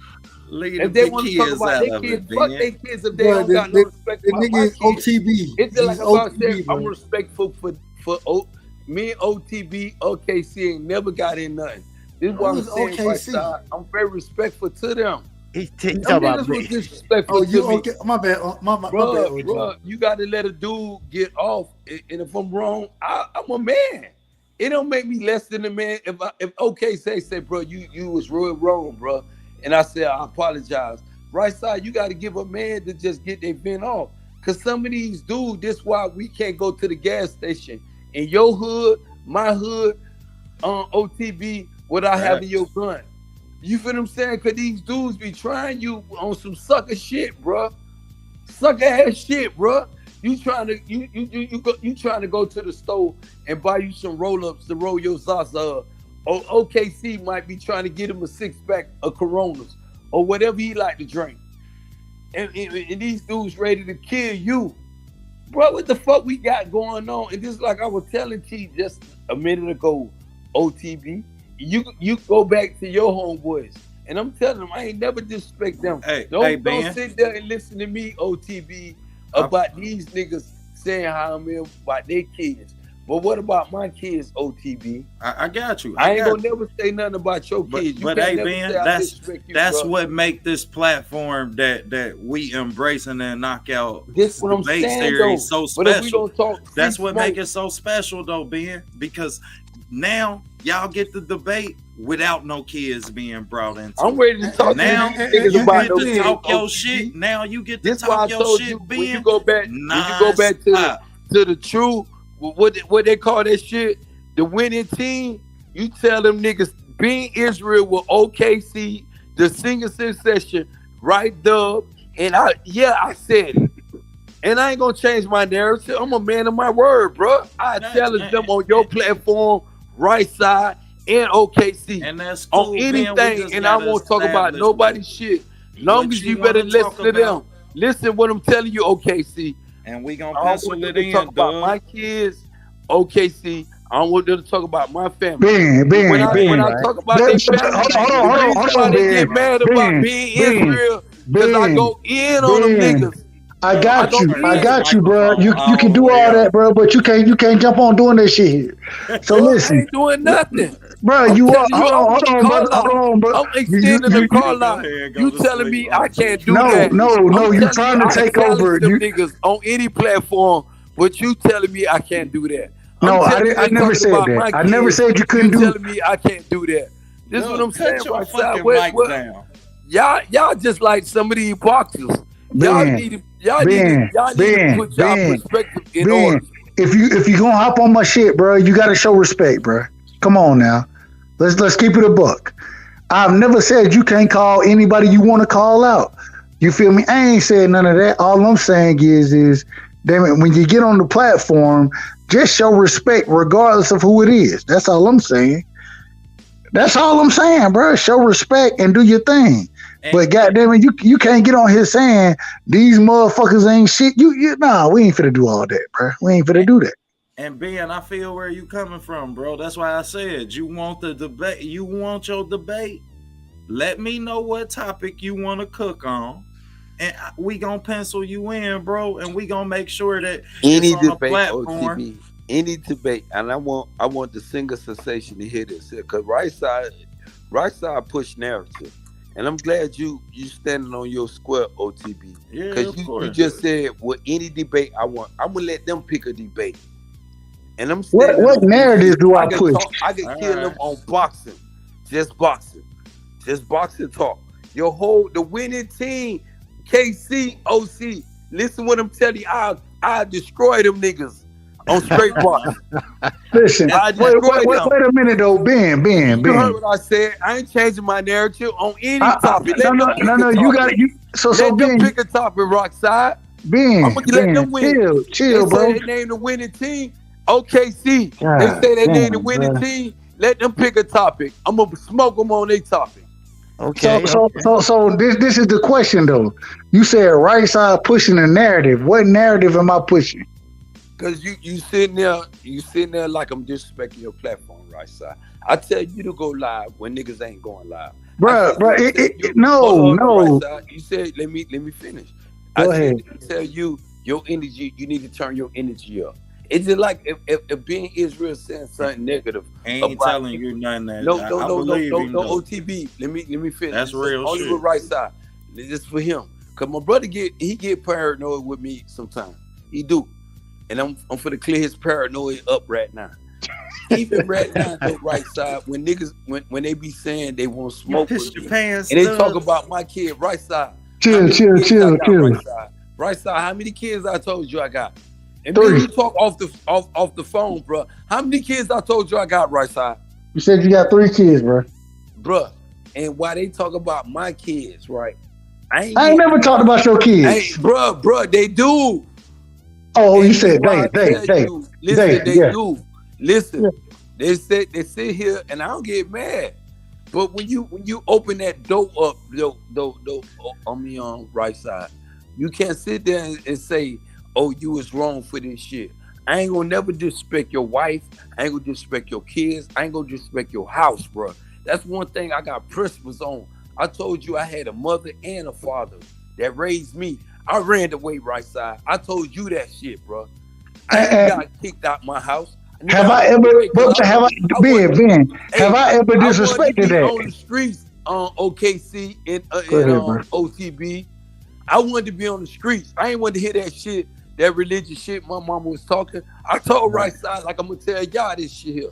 These weak ass niggas, when they go to talk about my kids and shit, I be laughing at them. Cause I'm a man of my kids, though. I'm a man of my mother. And I respect my mother. You feel what I'm saying, though, OTB? And we respect you, bro. And it ain't a soul that I stand by. If you throw rocks at my kids, I ain't gonna get mad. If you throw rocks at my mama, say my mama's a fat, cross-eyed bitch, I ain't gonna say, I'm gonna talk about Ben, but you gotta chill on it. Your mama, OTB. But don't say I'm wrong when you open that door. The only thing I'm telling you again, OTB, I want to tell your team, I want to talk boxing. You see how right side keeps saying Ben. I'm telling you again. I was over there with T, and I was over there telling him again. Ben Israel wants straight boxing. And we can go on any narrative, and you can kick me off, OTB, if I say anything about that kid. But listen to them before we say what I say. But you got to make sure they don't talk about my motherfucking family. I'm a man. There's certain things this what that I'm I saying. don't let happen man, in my it's presence. Both sides, bro. So that's why I'm telling you that about my family. That's why I feel where you coming from. Kids, and their kids is cross-eyed. They get mad. Nigga, I ain't know your kid was cross-eyed. You start talking about my motherfucking family. I just said your kid was cross-eyed. I didn't know your daughter was cross-eyed, bro. You get what I'm saying? I didn't know that. What's wrong with you? Man, and I'll go on OKC, the single sensation. OKC, I want you to hear this here. Because they tell you about being Israel. That nigga be crazy. I want you to hear what I'm telling you. And if my narrative changed when I put up on your platform, throw me off your shit too, my G. And I won't talk about nobody. I keep it boxing. They start this shit with me, bro. I get them niggas to smoke. OKC. I get them to smoke more than they can handle, bro. Okay. They can't talk shit more than being Israel, bro. All right. And I tell them, keep it where you might can win at. Ben, chill for a second. Keep that shit on boxing. Ben, chill for a second, bro. Chill for a second. At the end of the day, I will say this. You don't fuck with me, right side. Man, chill for a second, bro. Like Adrian Broner. Hey, you know what? Just chill for a second. Right now, OKC. You remember when you said, "Don't cry." All right, so hey, Ben, Adrian Broner was going crazy. Damn, this nigga, okay. He gonna get his ass kicked out the studio, bro. So, when he was in the interview and he was going crazy, this what they think of. This right side, he keep muting me, right? Man, being like Tupac when he first got out of jail. They keep muting me, but they don't want me to get my shit off. It's my channel, bro. Can I at least finish my point, bro? Can I at least finish? All right, I'm gonna just kick your ass out. I'm just gonna kick your ass out, man. They can't accept that shit, but you got to love it. So all I'm trying to get is my point off, and at the end of the day, I want to say, Ben, bro. Salute to him because he do step up. He'll fight any motherfucking body, bro. I understand it. But there are times that he don't even need to be in a fight because he agree more than he disagree, but he wants to disagree. You feel me? And so at the end of the day, bro, like I got a lot of love for Ben. Unmute yourself, man. Do your thing, but goddamn it, you can't overtalk the host, nigga. You can't do that. It is what it is. And don't think we don't give you your flowers, man. You instrumental to the boxing community, bro. We know the title you hold. You feel me? And we got love for you, bro. We got much love for you. Anybody that don't respect it, you feel me? Shit, I don't never OTB. blame you for not letting that disrespect extend beyond boxing. I understand you a man first, and just like I understand. See, tell your homeboy right side that, man. Well, I get it, bro. So you got to get your shit up. You understand? It's just certain shit people can't say to you. Don't do that, man. Don't be when they accept it though. Hey, OTB, this is what I keep telling you. But what I do, you see. OKC ain't said nothing. While y'all sit here and vid, he listening. Ain't shit to the say. boxer sitting there listening and he breaking it down. And I'm telling y'all, bro, what they like it or not about being Israel. And I told BFTV done kicked me off. BFTV used to push that Terrence Crawford narrative, bro. The nigga kicked me off his shit.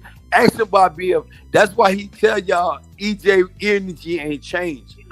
Being Israel energy ain't gonna change, OTB. If I believe something, I'm gonna stand on my shit, bro. You can like it or not, bro. Ben, that's why we fuck with nobody, you, bro. That's why the community love you the way we do. You just heard KC say you was his 100th. Only thing I'm gonna tell you, keep your wife out of OTV. Don't mention your wife. I ain't gonna mention my wife. Don't mention your kids. Chill, right side. Girl. Ain't nobody bringing your other family members up, bro. Don't do that on my channel, bro. Don't do that on my channel, Bill. Ben, you know how I rock, bro. You know how I rock. You know how I rock. I don't do personal shit, bro. For being late. Then when I show I didn't up, cuss and you out, get bro. I my just told point, you I didn't respect that you was late for this shit and then hit me up, bro. I didn't cuss you out. I Bruh, told you you did cuss me out in front of my Act head, baby. like two Here we go. brothers fighting Here we over go. who gonna go in the room first with the girl. I ain't. God See, damn. look how OTB can say that, and I ain't over talking him. Y'all I can act understand like he two understand me brothers. right side, but you steady sitting there saying I'm wrong, bruh. I ain't wrong. Ben, If you Ben, call me out right side, I got two things to do. Answer your call out, me like I ain't even here. And And you we gonna call me a cap. You gonna say Ben. Ben Israel. You gonna say Ben Israel, bitch. I called him out. The only thing I'm saying, I'm calling out the whole Don't worry, TWT, you gonna be the over whole 10. TWT You gonna be community. over 10. All But- them but- Ben Israel, one nigga. I ain't coming with no other. I ain't coming with no backup. I'm gonna wear a one-man army right side. Well, we ain't gonna but this is the difference. Hold And on, I'm hold on, telling him, he said pick a panel. OTB, I hold told on, him, hold on. Wait a I'm gonna minute, let them Ben. niggas pick a topic. Ben, hold up, They hold can up. pick a Listen, topic. Hey, And you Ben, get Ben, mad Ben, about me all right right, side. You trying to hold favor with them. Y'all Hey, gonna Ben. make All right. So this what Hey, it man, is. have a good one, Ben. All right, man. Glad to see you, brother. This is the thing right here. This is the thing, Ben. I got love for you, much respect for you. But at the end of the day, bro, I ain't never disrespect you. Hey, if you call out whoever you want to call out, I ain't got no problem with that. Even when you bring up the shit that happened as far as the scheduling shit, bro, I ain't brought that up. You bringing this shit up, man. Keep it a buck. Keep moving. I keep it a buck. You mute my mic and you keep telling me I'm wrong. I'm muting your mic because you If I over call talking them the host, niggas bro. out, it's How a can you call out. over talk the If host this of the shit- show? If this shit about free All smoke, right, we gonna mute you again, anything, then, bro. And they got you TWT. T got you on the payroll right side. You acting like they got you on the payroll, bro. Because you keep. And now I'm on the payroll because I'm muting the nigga Mike for over talking me on my show. I'm on payroll, bro. That's how crazy this shit get. Hey, there you go again. I appreciate you letting me up. I'm gonna tell you, and Let- OTB Hey, is Ben down Israel. with them. Ben Israel, we gonna give you the mic. OTB is a real one. Hold He on, a Ben real Israel. one on right side. I'm telling you, OTB a real Okay, one. we're gonna mute you again, bro. We'll just mute you again. Ben, we're gonna give you the mic. We're gonna let the OG KQKC get his shit off. Then we'll give you the mic, bro. Let KQ get his shit off, bro. Go ahead, KQ. My apologies. Hey, no problem. Hey, I appreciate you letting me up, man. And OTB, y'all keep doing y'all thing, man. And like I say, man, let's keep this boxing thing going. If we don't do anything else, man, let's watch boxing and talk about boxing, man. You know. All facts. So salute to you, OG. Much love to you. Yes, sir. Much love to Go y'all. back to your old times, respectfully. Yes, Go back to your Hey, old you heard times. what he said? No, right side. He said keep it boxing. Okay, Q. They don't want to see your boy Ben Israel. When they come on your platform, tell them Ben Israel looking for them. Okay, Q. Tell them I want that smoke. I come on your platform, bro. Right side getting paid from T. This is why I keep muting my mic. Okay, Q. No, I'm muting your mic telling because you, you're okay, over Q. talking the host. This is why he doing it. He's You're doing over my talking mic. the I ain't being disrespectful. All right, Okay, Q, being disrespectful, yes or no? From your perspective, am I being disrespectful? Right side ain't paid on the TWT. No. I ain't asked you, OTB. I'm asking a single sensation. I ain't asked you nothing. Because you work for TWT. And we ain't asking you nothing. I'm asking a single sensation. And he think I'm being disrespectful. If he think I'm being disrespectful, I'll say, Bro, how the fuck you gonna get on my channel and overtalk me, bro? How can you overtalk me on my channel? From Ben Israel. Why wouldn't I? You okay? All right. You're just gonna keep My muting name Ben Israel. Tell them they don't want no smoke from Ben Israel. Can't nobody tell them that, Ben. They want the smoke. You gonna battle They don't the want whole it. TWT. If the TWT walk right side, keep you my mic. And we not about to jump you. Hey, get this. And we not about to jump you. Why right side, keep you my, and this my homeboy. All right, OTB, mute your mic, OTB. Let me tell you why. Let me tell you why, Ben Israel. I keep mute mics. Ain't no way you gonna get on my show and overtalk me, bro. You can't do that. You know how it is, bro. It's my shit. So, you? No, you trying to right now. You talking right now while I'm trying to talk. That's over talking me. All right, and so because you trying to overtalk me, bro, They I gotta mute your shit. Lopez, bro. Because you trying to overtalk me, I gotta mute your shit so I can get my point off. I don't have a problem with you getting your shit off, but let me get my shit off before you overtalk me, bro. That's all I'm talking about. That's it. Nothing else. And so now we're gonna go into it, and I want it to be OTB, Ben Israel saying that nobody from from the winning team TWT, nobody don't want it, and so I would ask respectfully. No, put it right side. They don't want no smoke with being Israel. Put it right. And we also have, so you double team right real. And before you jump in, G5, let me get my shit off. So you double team right now, Ben Israel. You got G5 and you got goddamn OTB, two of the brightest minds in the sport of boxing. They do, and I respect both of them. Wait a minute, Ben. I don't want to have to mute you, brother. I just want to finish what I'm talking about. And so you do have this challenge, right? We're gonna let my brother Five get his point off because he the newest member to the channel, and then we're gonna move around and talk to whatever the fuck y'all want to talk about. But goddamn, Ben, don't do this shit tonight, bro. Respectfully. You with that bullshit, but go ahead, G5. Go ahead, Five. It's on you, Five. Yeah. I'm just like, man, if you want to smoke with D-Free, bro, get that in. But calling out saying everybody's scared of you, bro, pump the brakes on that, bro. We cool, but you ain't the only person that can cook on shit, my dog. Ain't nobody running from nothing. So quit calling them a shit, talking about, you know what I'm saying, going to places talking this shit. Like you was over there, it was all good until the bridge got crossed into the disrespectful shit. All I was saying is like, leave that shit alone. Y'all can talk shit all day. Leave the kids, mama, dad, all that shit, man. Quit all that shit. To keep it on the person that you got beef with. Because when you say TWT some bitches, first of all, I take that shit personal. Facts. Like, ain't no bitch over here. So, you know what I'm saying? You're going to have to delete that at your data bank. You know what I'm saying? That ain't going over here. Ain't nobody over here, no problem. You know. Hold on, right side. We're gonna let Israel respond. Hold on, Ben. Hold the fuck up, bro. Hold up, bro. I'm trying to give you the motherfucking mic, bro. I'm trying to give you the mic. You can't overtalk the host, bro. When they were tag teaming you. No, I'm trying to give you. I'm not even in this shit, bro. I'm trying to give you the mic, but you over talking me. Respond to what my brother G5 just said, bro. He just said a lot of things. Respond to that. You feel me? Stay on topic, bro. Stay on topic. Respectfully. Go ahead. You want me to respond, or you want to sit here and tag team now? Man, it's on you. Listen.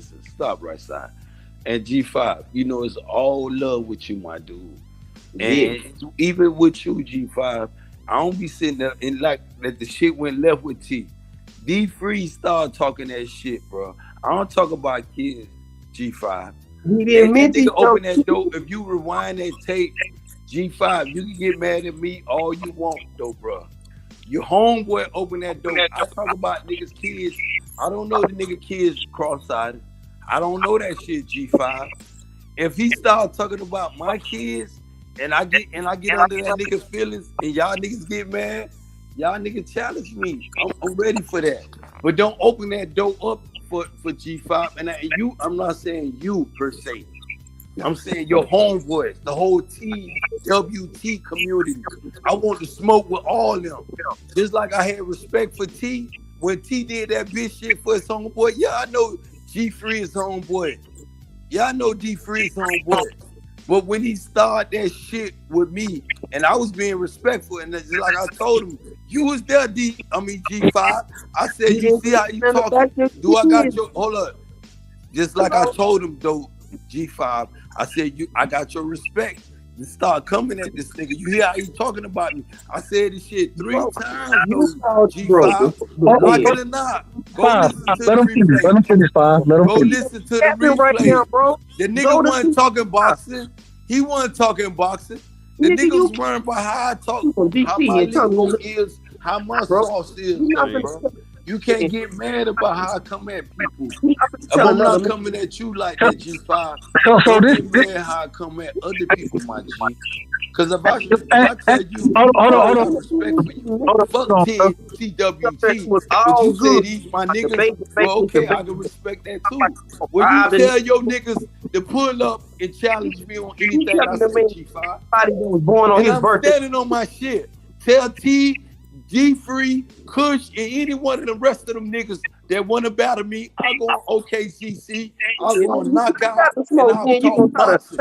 And I won't talk, listen what I'm telling you, bro. I ain't talking disrespectful. And I'll talk boxing with them niggas. They can't fuck with being Israel. You know that, and I know that well too, G5. They better stay in their motherfucking place. That's what the fuck they better do. And I respect Ben, you good, bro? You good? I think they understand where you're coming from. 5. Go ahead and respond to it. I apologize for muting you, but you was cutting the brother. Let brother get off. I'm gonna take his own medicine, right side. That's all. You know what I'm saying? He be saying you cool niggas off, so I did what you do to us. No, it was all cool. If you don't believe me, go back and rewind the tape, bro. It was all cool. Y'all was going back and forth talking to each other, bro. That's what I'm telling you. Asking them, hold on, Ben, where he from? I'm from West Baltimore, nigga. This is you got the rah-rah shit going, bro. You turn your camera on. He had his camera on. You can see me. You turn your camera on. Then the G5, I asked the nigga, bro. Oh, nigga, you said we gotta be 3 times, bro. And then you went straight to the disrespectful shit. Go back and rewind, bro. It's 5 niggas. Everybody up there. Come on. Double team and shit. Right side. I asked the man 3 times. Stop doing that, right side. I asked the man 3 times. G5. But because right side wasn't there. Like G5 asked him, bro. D-Free ain't no weak ass nigga. You don't know. But you keep saying with 3 not here. But I asked T. Hey, for both of y'all, like right side, keep mute my mic. Yeah, I'm gonna keep muting your mic because you're trying to overtalk the host. As long as this is my shit, bro, you got to let me get my shit off. And all I'm saying is we got to let 5 finish before you jump in, bro. I know you passionate about it. I ain't mad at it. But the same way I'm going to stop him from talking when you talking, I'm going to stop you from talking when he talking, bro. You ain't stopping the nigga for talking shit, bro. Stop that. He did mute my mic. I unmuted that motherfucker. Nigga, act like you wasn't talking shit, bro. The nigga wasn't even disrespecting. Listen. We can have. If we're gonna do this, we gotta do this. What I like about G5 right side that you. Hold up, right side. Let me get this off though, right side. You gotta get G5 is a real nigga though, right side. Stop, don't mute my mic though. Let me just get this off though, right side. I can't do. And I'm gonna get off the platform because you keep muting my mic. G5 is a real. All right, so ain't no way you gonna get your shit off before I get my shit off. It is what it is. It's a show, bro. Like I have no problem with letting you get your bars off, but I will for your ass off. It is there for that shit. You're not gonna get over me, bro. Like it is what it is. And at the end of the day, man, we wasn't there when whatever happened. So we I don't even know what they're talking about. Exactly. That's some shit that happened on T channel. You understand? When we was doing this interview, bro, that shit was going on. Now, the outcome of it, obviously, we know it ain't gonna get to a debate form. It's not. That's never gonna make it to a debate stage. I got a lot of respect for you, my G. And I ain't finna be having disrespect from being Israel, though, bro. I ain't never disrespect OTB. I ain't never disrespect G5, bro. You disrespected me. You disrespected me. Disrespect you, bro.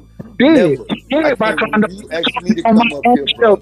And get pointed down. You're trying to overtalk me on my own show. You can't let you do that, bro. This your show. Talk me on my shit. I ain't gonna never disrespect you, bro. I've been on this platform. And I told you stop disrespecting you, right side. No, man. I ain't gonna never disrespect a person's platform. I know how to be respectful, right side.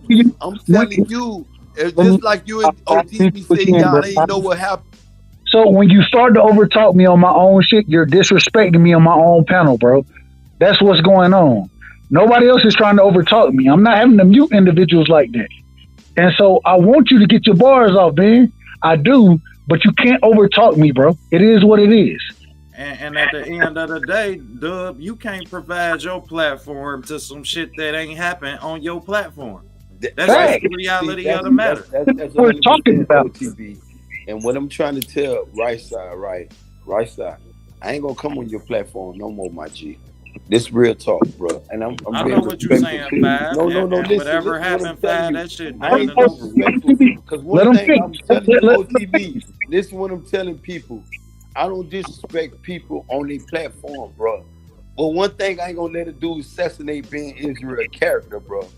Just like I've been on platform when niggas assassinate right side character and I defend him. You feel what I'm saying? I ain't finna do that right side, bro. This me. Bro, come on, bro. I ain't gonna do that. T was wrong, bro. If a nigga wrong, they gotta admit when they were wrong, bro. You If can, I'm you wrong, can think it that don't you make can me less than a man, right Y'all side. fucked up If my I'm whole telling you, interview show. this is what Y'all I'm just telling you, fucked my right whole side. show up. When you know what you told me when you was interviewing OTB, you said this ain't the time. Let me finish this and I'm gonna bring you on. And I respect that. And you ain't heard nothing from the chat. But bro, don't sit up there and say I'm wrong, bro. When the nigga sitting up there assassinating my chair, I'm a man. I can't say nobody wrong. I wasn't No there. OTB. I'm talking the right side. This ain't your platform because he said I'm disrespecting his platform. Yeah, you Give me a right. minute though, my G, because you a man of your word, and I don't got no smoke with you because you understand what the T situation, and I'm trying to get right side to understand that shit. And right side, bro, I never came at you no ways, never ever when I first met you, bro. And I want you to understand this shit, bro. But if a nigga call my kids a bitch or anything, nigga, I'm gonna defend that, bro. I don't know how you feel about your kids or any nigga. I'm gonna be passionate, yes, and I'm gonna be quiet when you say be quiet on your platform. But when the nigga sit up there and say being Israel or anything and they shit ain't together, fuck them bitch ass nigga. And I mean that, right side. And I'm done with this shit, bro. So don't sit up there and I'm gonna tell you again. You can tell T, D3, Kush, G5, and I want to tell G5, G5 real nigga right side, cause G5 done left off your platform thinking I got smoke with him, bro. And I'm telling you, let me get my bars off, cause sometimes when you be sitting there thinking I'm over talking you, bro, it's some other shit, bro, for real. And I don't want G5 to think it's no smoke with him, bro. But any of them niggas with TNT, the winning team, fuck them niggas. And I mean it with MOB mob. And you know the same thing with H Money, the same thing over there with H Money when he had a problem with you. Bro, my energy don't change, right side. Fuck wrong with you, bro? And I told you, and I've been in this shit from day one, right side. I ain't gonna change. If I fuck with you, my energy gonna be with you on your platform, on these niggas' platform, and tomorrow. I ain't gonna say, well, I'm down with you on your platform, then I get you on somebody other. Oh man, fuck that nigga. Nah, my energy ain't like that, right side. I ain't that nigga, man. Bruh, When you said you come to Miami, and I told you, bro, I got one bedroom of a condo. You can come stay with me. You can sleep on my couch. Click right on my side. video right I quick. said you can sleep on my couch, nigga. My energy don't change, bro. You ain't sleeping in the bed with me and my bitch, nigga. The fuck wrong with you? But you can come stay with me, bro. Ben, you gotta chill. You understand what I'm saying, right side? No, You understand with just that. Ben, Just understand with that, right side. Do you understand what I mean by that, bro? Ben, Fuck with anybody else when I mean by my compassion is deep with you, bro. Ben, Don't sit up there and tell me about nobody else. Shut the fuck up for a second, bro. Just shut up. You shut up for a second, bro. Just shut up. Ain't no way I'm ever gonna disrespect you or not try, or I don't rock with you, bro. I rock with you the long ways. You know that. Regardless of who anybody come on and say they rock with, I rock with Ben Israel. You feel me? You know we talk outside of YouTube. You feel me? We talk outside of that shit. I rock with you, bro. But at the same time, you can't come on my shit on the panel and overtalk me, bro. That's all I'm saying. I don't mind you getting your points off and as OTB, as G5, as anybody who done been on my panel, bro, I'm going to let you get your shit off. At the same time, you got to have respect for the panel, for me. When you jump on, bro, you can't overtalk everybody. It don't work that way over here. And it don't another work thing, we gotta have each other we gotta have respect for the relationships that we say that we hold with each other. Because if I say that you my brother, but the second that you go to check my ass, Money had to check me on this shit, y'all. Money Brown TV, check my ass. You understand? Now we say all of this shit, but the second that somebody check you, now you in your feelings. Or we too proud to check each other. You understand?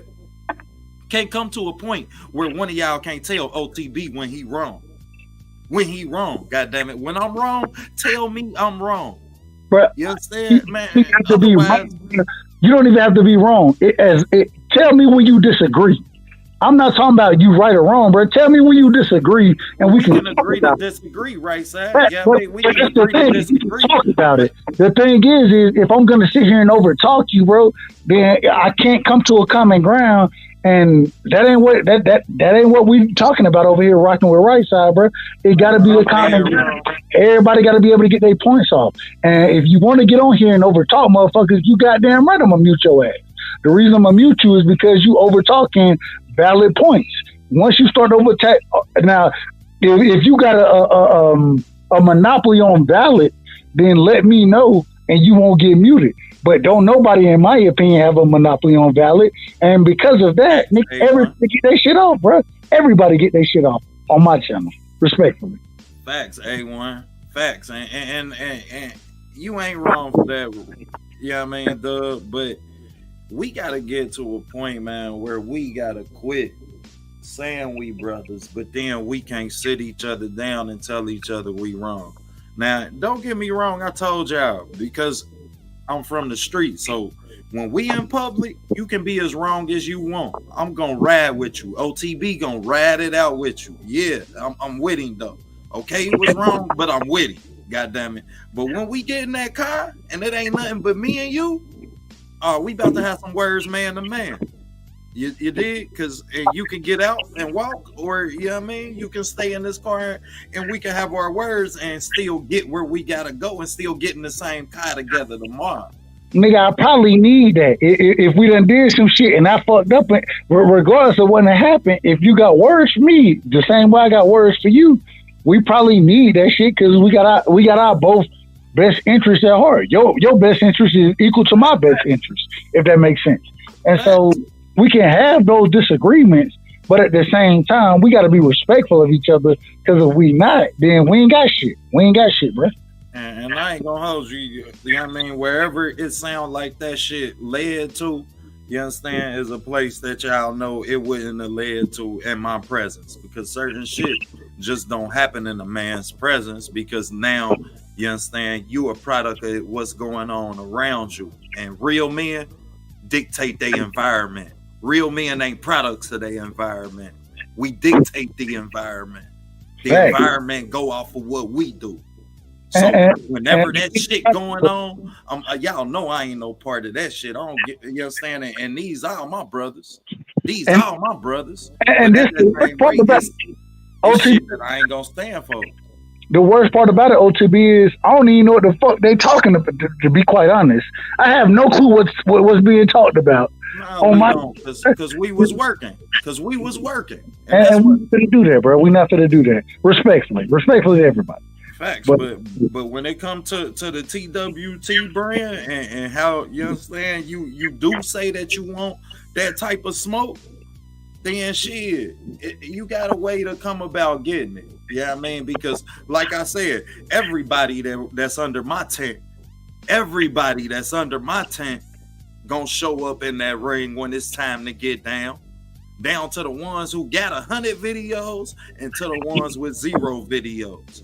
Part of what this brand stand for is not having no bitch in you. And we got women that's in this group that's gonna tell you I'm the head bitch, but ain't no bitch in them. It's a difference. So once you start using certain terms and certain words that loosely, you understand, now I know how my brother's gonna react. So now you just disenfranchise me to even get them out of that essence, because now you done just refer to them outside of what they really are, what's outside of who they really are. You understand? So now they have an obligation and a responsibility as a man to show you who you are, who they are, to make you respect who they are, the work that they put in. And just like you ain't gonna settle for it on your platform, ain't none of us gonna settle for it on nobody's platform. I don't give a fuck what platform I'm on. I'm still a man. So it's still certain shit that can't happen around me. It's certain shit you can't say to me, and it's certain shit that won't happen around me. Whether I let it or whether it just happened. Anything that happened around me, I let it happen. I'm a man, man. Y'all got like fucked up. Life is fucked up, man. But hey, man, that's some bullshit, Dub. And I ain't got no place. None of that shit got no place in our community, bro. That ain't what that TWT brand stand for. That ain't what we stand for. That ain't what being Israel stand for. So the fact that that's the disappointing part of it, though. Yeah. The disappointing part is that I know all of that, and me being who I am, bro. Oh, hey, you tell me a time I ain't tried to show you respect. I ain't tried to show the next individual respect. No, that's what I'm gonna do. But it ain't happen on your platform, so we ain't about to waste our time with it on your platform. You just had a hell of an interview. Each interview gets better, Dub. Like he said, bro, what you doing for this community, the way that you can relay the stories, I mean, the way that you can allow us to know the individuals who bringing us the content that we grow to love every day. You understand, the parts in their personality, the parts of their lives that we don't get to find out throughout their personality. You understand? For you to be able to bring that to us, Dub, is iconic, man. And it speaks volumes to what you mean to this community, you understand, to even offer your platform to other content creators. That say a mile about you, bro. Because everybody who believe in their talent, ain't none of them thought about offering it to other content creators at the level that you did. So for that, don't you let nothing take no shine from what you bring into this community. You understand? This is the last time anything that ain't part or relative to your interview has a part or in your show, bro. Because what you doing is that special. You understand? The time that you asking of these other content creators, like we know. That's why I asked knock out that question, man. Give some flowers to the people who make sure that you able to give us the content that you do. Because people don't realize how hard it is to keep a house quiet while we bring this shit to y'all and not disrespect the time that y'all giving us. People don't know the sacrifices that some people's wives making, that some people's girlfriends making, that some people's kids make at the expense of us being able to do this. So when you offer it, bro, don't nothing take no light from that. I appreciate that, bro. That means so much to me. And at the end of the day, man, you embody everything that when I started this series, I wanted to be about. You feel me? You embody it as far as, and a lot of the other individuals that I've interviewed embody it. You feel me? So, man, so much love to you, OTB. God damn it, we had a motherfucking fantastic ass interview, bro. You did your motherfucking thing, and it's great to know you in a different light than I already knew you in, if that makes sense. And so, man, I got so much love for you. I appreciate you, man. I appreciate everybody stopping through tonight. Ben Israel, my nigga. That's my nigga, and we gonna have him on the show. He definitely got to be on the show, man, because I rock with Ben. And so, man, at the end of the day, and even what Ben bring is instrumental because every channel, I mean, to be. You understand? What y'all don't think that we realize when we give y'all that shout out for y'all being in our chats, you understand, is we notice. We notice, we appreciate it, and we value it. Whether you there for 15 seconds, whether you there for a long time, a good time, or whether you there for a good time and stay for a long time. We appreciate it, we value everybody who show up. You feel me? So even for being Judah, who may disagree, who may get into it with the whole chat, they gonna always be welcome. Y'all know why? Because we appreciate it. We don't have no show without y'all. We don't have no content unless y'all watch.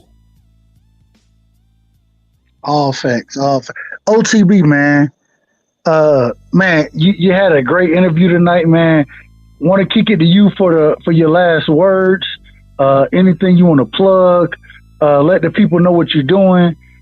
damn it, you're doing a hell of a job. I'm still honored. I think I may be a professor over there. And you know you a professor. Let me cut my camera on, man. Now you know damn well. Now you helped me up. Hey, when I just had a class, I done upgraded to a school. We had 800, we had 740, 80 something subs. So we approaching 1,000. You dig, man? We approaching 100,000 views. We just hit 100,000 views total. So yeah, I mean, man. But since the first view. Yeah, I mean, you done been essential, bro. Since I just had the little class in the back of the school, the little extra building that you used to have to go in. Yeah, I mean, now that I done upgraded to a whole school, man, yeah, I gotta say, man, for me to not say that you essential in my growth, bro, I'd be lying to you, Doug, because you know as well as I do, bro. We started this shit together, and we ain't gonna never not walk next to each other. We're gonna be hand to hand. Respectfully, I don't know about all that, but yeah, I mean, we gonna walk together. You feel me?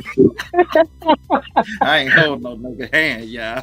Man, listen, that's what I said respectfully, man. We'll be hand to hand moving forward, bro. And at the end of the day, I got one request from you, OT. One request. Go ahead, shoot, Doug. Give me a Devin Haney out style boxing class. I can teach all day on that. You feel me? Give me that opportunity, and I would love to come over and teach on certain topics. But man, OTB, I gotta tell you, to have you on the show, it means so much to me. Man, the stories you bring with you, the knowledge you bring with you. It's just, man, that shit is an honor. It's an honor to be able to rock with you, and salute to you, bro. Much love and appreciation for you rocking with me tonight. Man, anything else you want to say? Nah, man, keep doing what you're doing, bro. Each interview I watch get better and better, Doug. When I say that this is something that, yeah, I mean, that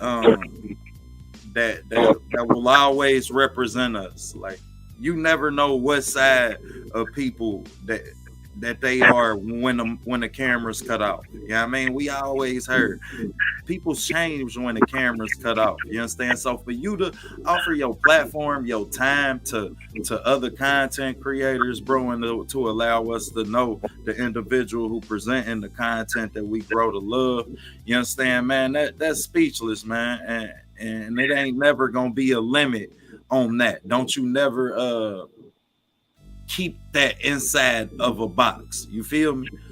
That's something that's instrumental, like man, that you give interviews, bro, that kids can watch and be proud of. So yeah, I mean, you continue to do that, bro, and you continue to do this.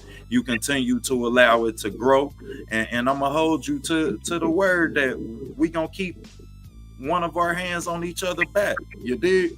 Because then we can't do nothing but push each other forward. And when I say, man, you could have had as much time as you want. You could have had the interview at 6 a.m. You want to do a breakdown. You name the breakdown you want to do. You know the fight schedule. You got my you got my number. You dig? So any fight breakdown you want to do, bro, we gonna do it. We gonna knock it out, and it's gonna do numbers because it's us. And on that note, man, I'm out. You keep on working, bro. I'm gonna let you close out your show, man. Salute to the chat. Salute to everybody who came in at any point throughout this interview, man. And y'all continue to support these content creators, man, because you never know what a person going through outside of this shit. You feel me? And everybody who I done gave some flowers to, you know what I mean? Those I didn't, you know what I mean? The forefathers who helped build this stage to where Sandman could come and kick us off of it, you know what I mean? We appreciate y'all as well. Y'all took the stones for us that we ain't have to take. So on that note, man, I'm gonna be out, man. I appreciated this shit. This shit was live. It wasn't nothing but a conversation between me and my brother. Y'all just got to be a part of it. Facts, man. OTB, so much love for you, and you already know what it is between me and you, bro. You know what it is. So it ain't no words to be said, bro. Man, I gotta say, A1 Hoop Zone, bro. R West. You feel me? Ben Israel. Click on the video one time for me, Dub. Get the people one. Say it again. It's a video down there. Just click on it right quick. Get the people one for me one time. Let me see if I find the video. You don't see it? It should be next to my icon. It should be in the video sharing list. If you don't see it, then you can't share it. They ain't letting me share it either. Nah, I don't see the motherfucking video, bro. Yeah, go ahead, bro. Close out, man. My bad. I ain't mean to stop you. Appreciate y'all. I'm out. You put it in the chat, bro. Can you plug it in the chat? Nah, it ain't gonna let me. Don't worry about it. Go ahead, close out, bro. Hell of a show. I enjoyed the interview, man. Next time you want to do this shit again, let me know. Hey, well, we definitely gotta have you back on the show, but man, my brother R West is in the building, man. A1 Hoop Zone in the building. You feel me? We had Ben Israel in the building. We had KQKC in the building. We had D-Ray Promotions in the building, man. Mike Biggs Boxing in the building. You feel me? We had let's see. We had Rob G Films in the building. You know what I mean? We got them G5. He did his thing tonight, man. Salute to my brother G5 in the building. We had Cassandra in the building. We had Sheena in the building. We had Aisha in the building. You know what I mean? We had a lot of love tonight, man. If I miss y'all, we had my brother Dundada in the building. You know what I mean? Salute to Dundada, man. Dundada, get your ass on a couple of these platforms, respectfully. But man, we had so many different individuals who showed up and showed out tonight. And the shit don't always happen how you plan it.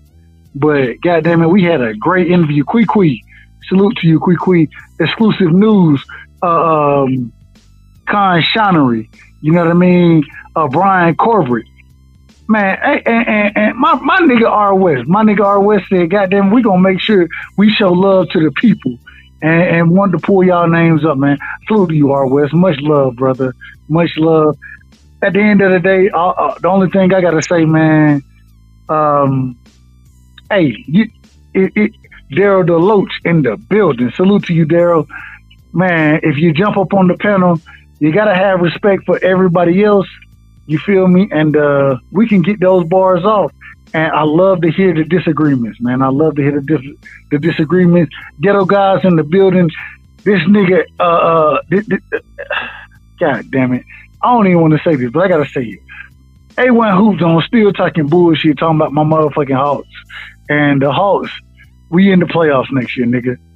That's where we at. Hey, you know what you need to be talking about, A1? Talk about the Georgia Bulldogs, respectfully. What we did against the motherfucking Oregon Ducks. Talk about that shit. He ain't got shit to say about it. But, man, much love to y'all. Aisha, Lisa Bell, man, salute to all of y'all. Much love to all of y'all. Y'all make sure y'all hit the like button. You know what I'm saying? Sub to the channel. And, man, we'll be back in here. We gotta get my brother on. We're going to kind of flip-flop the schedule so we can bring Ben Israel on and we can bring Ills. I don't know exactly what dates they will be, but we're going to flip-flop it, and it won't just be Monday and Tuesday. You might have a early Wednesday or Thursday, rocking with Rightside. We got to see what happens, but, man, much love to all of y'all, man. I just, so much appreciation. Appreciate y'all hitting the like button, sub to the channel, and, man, we out for tonight, but, damn it, we'll do it again. Salute to y'all, man. Much love.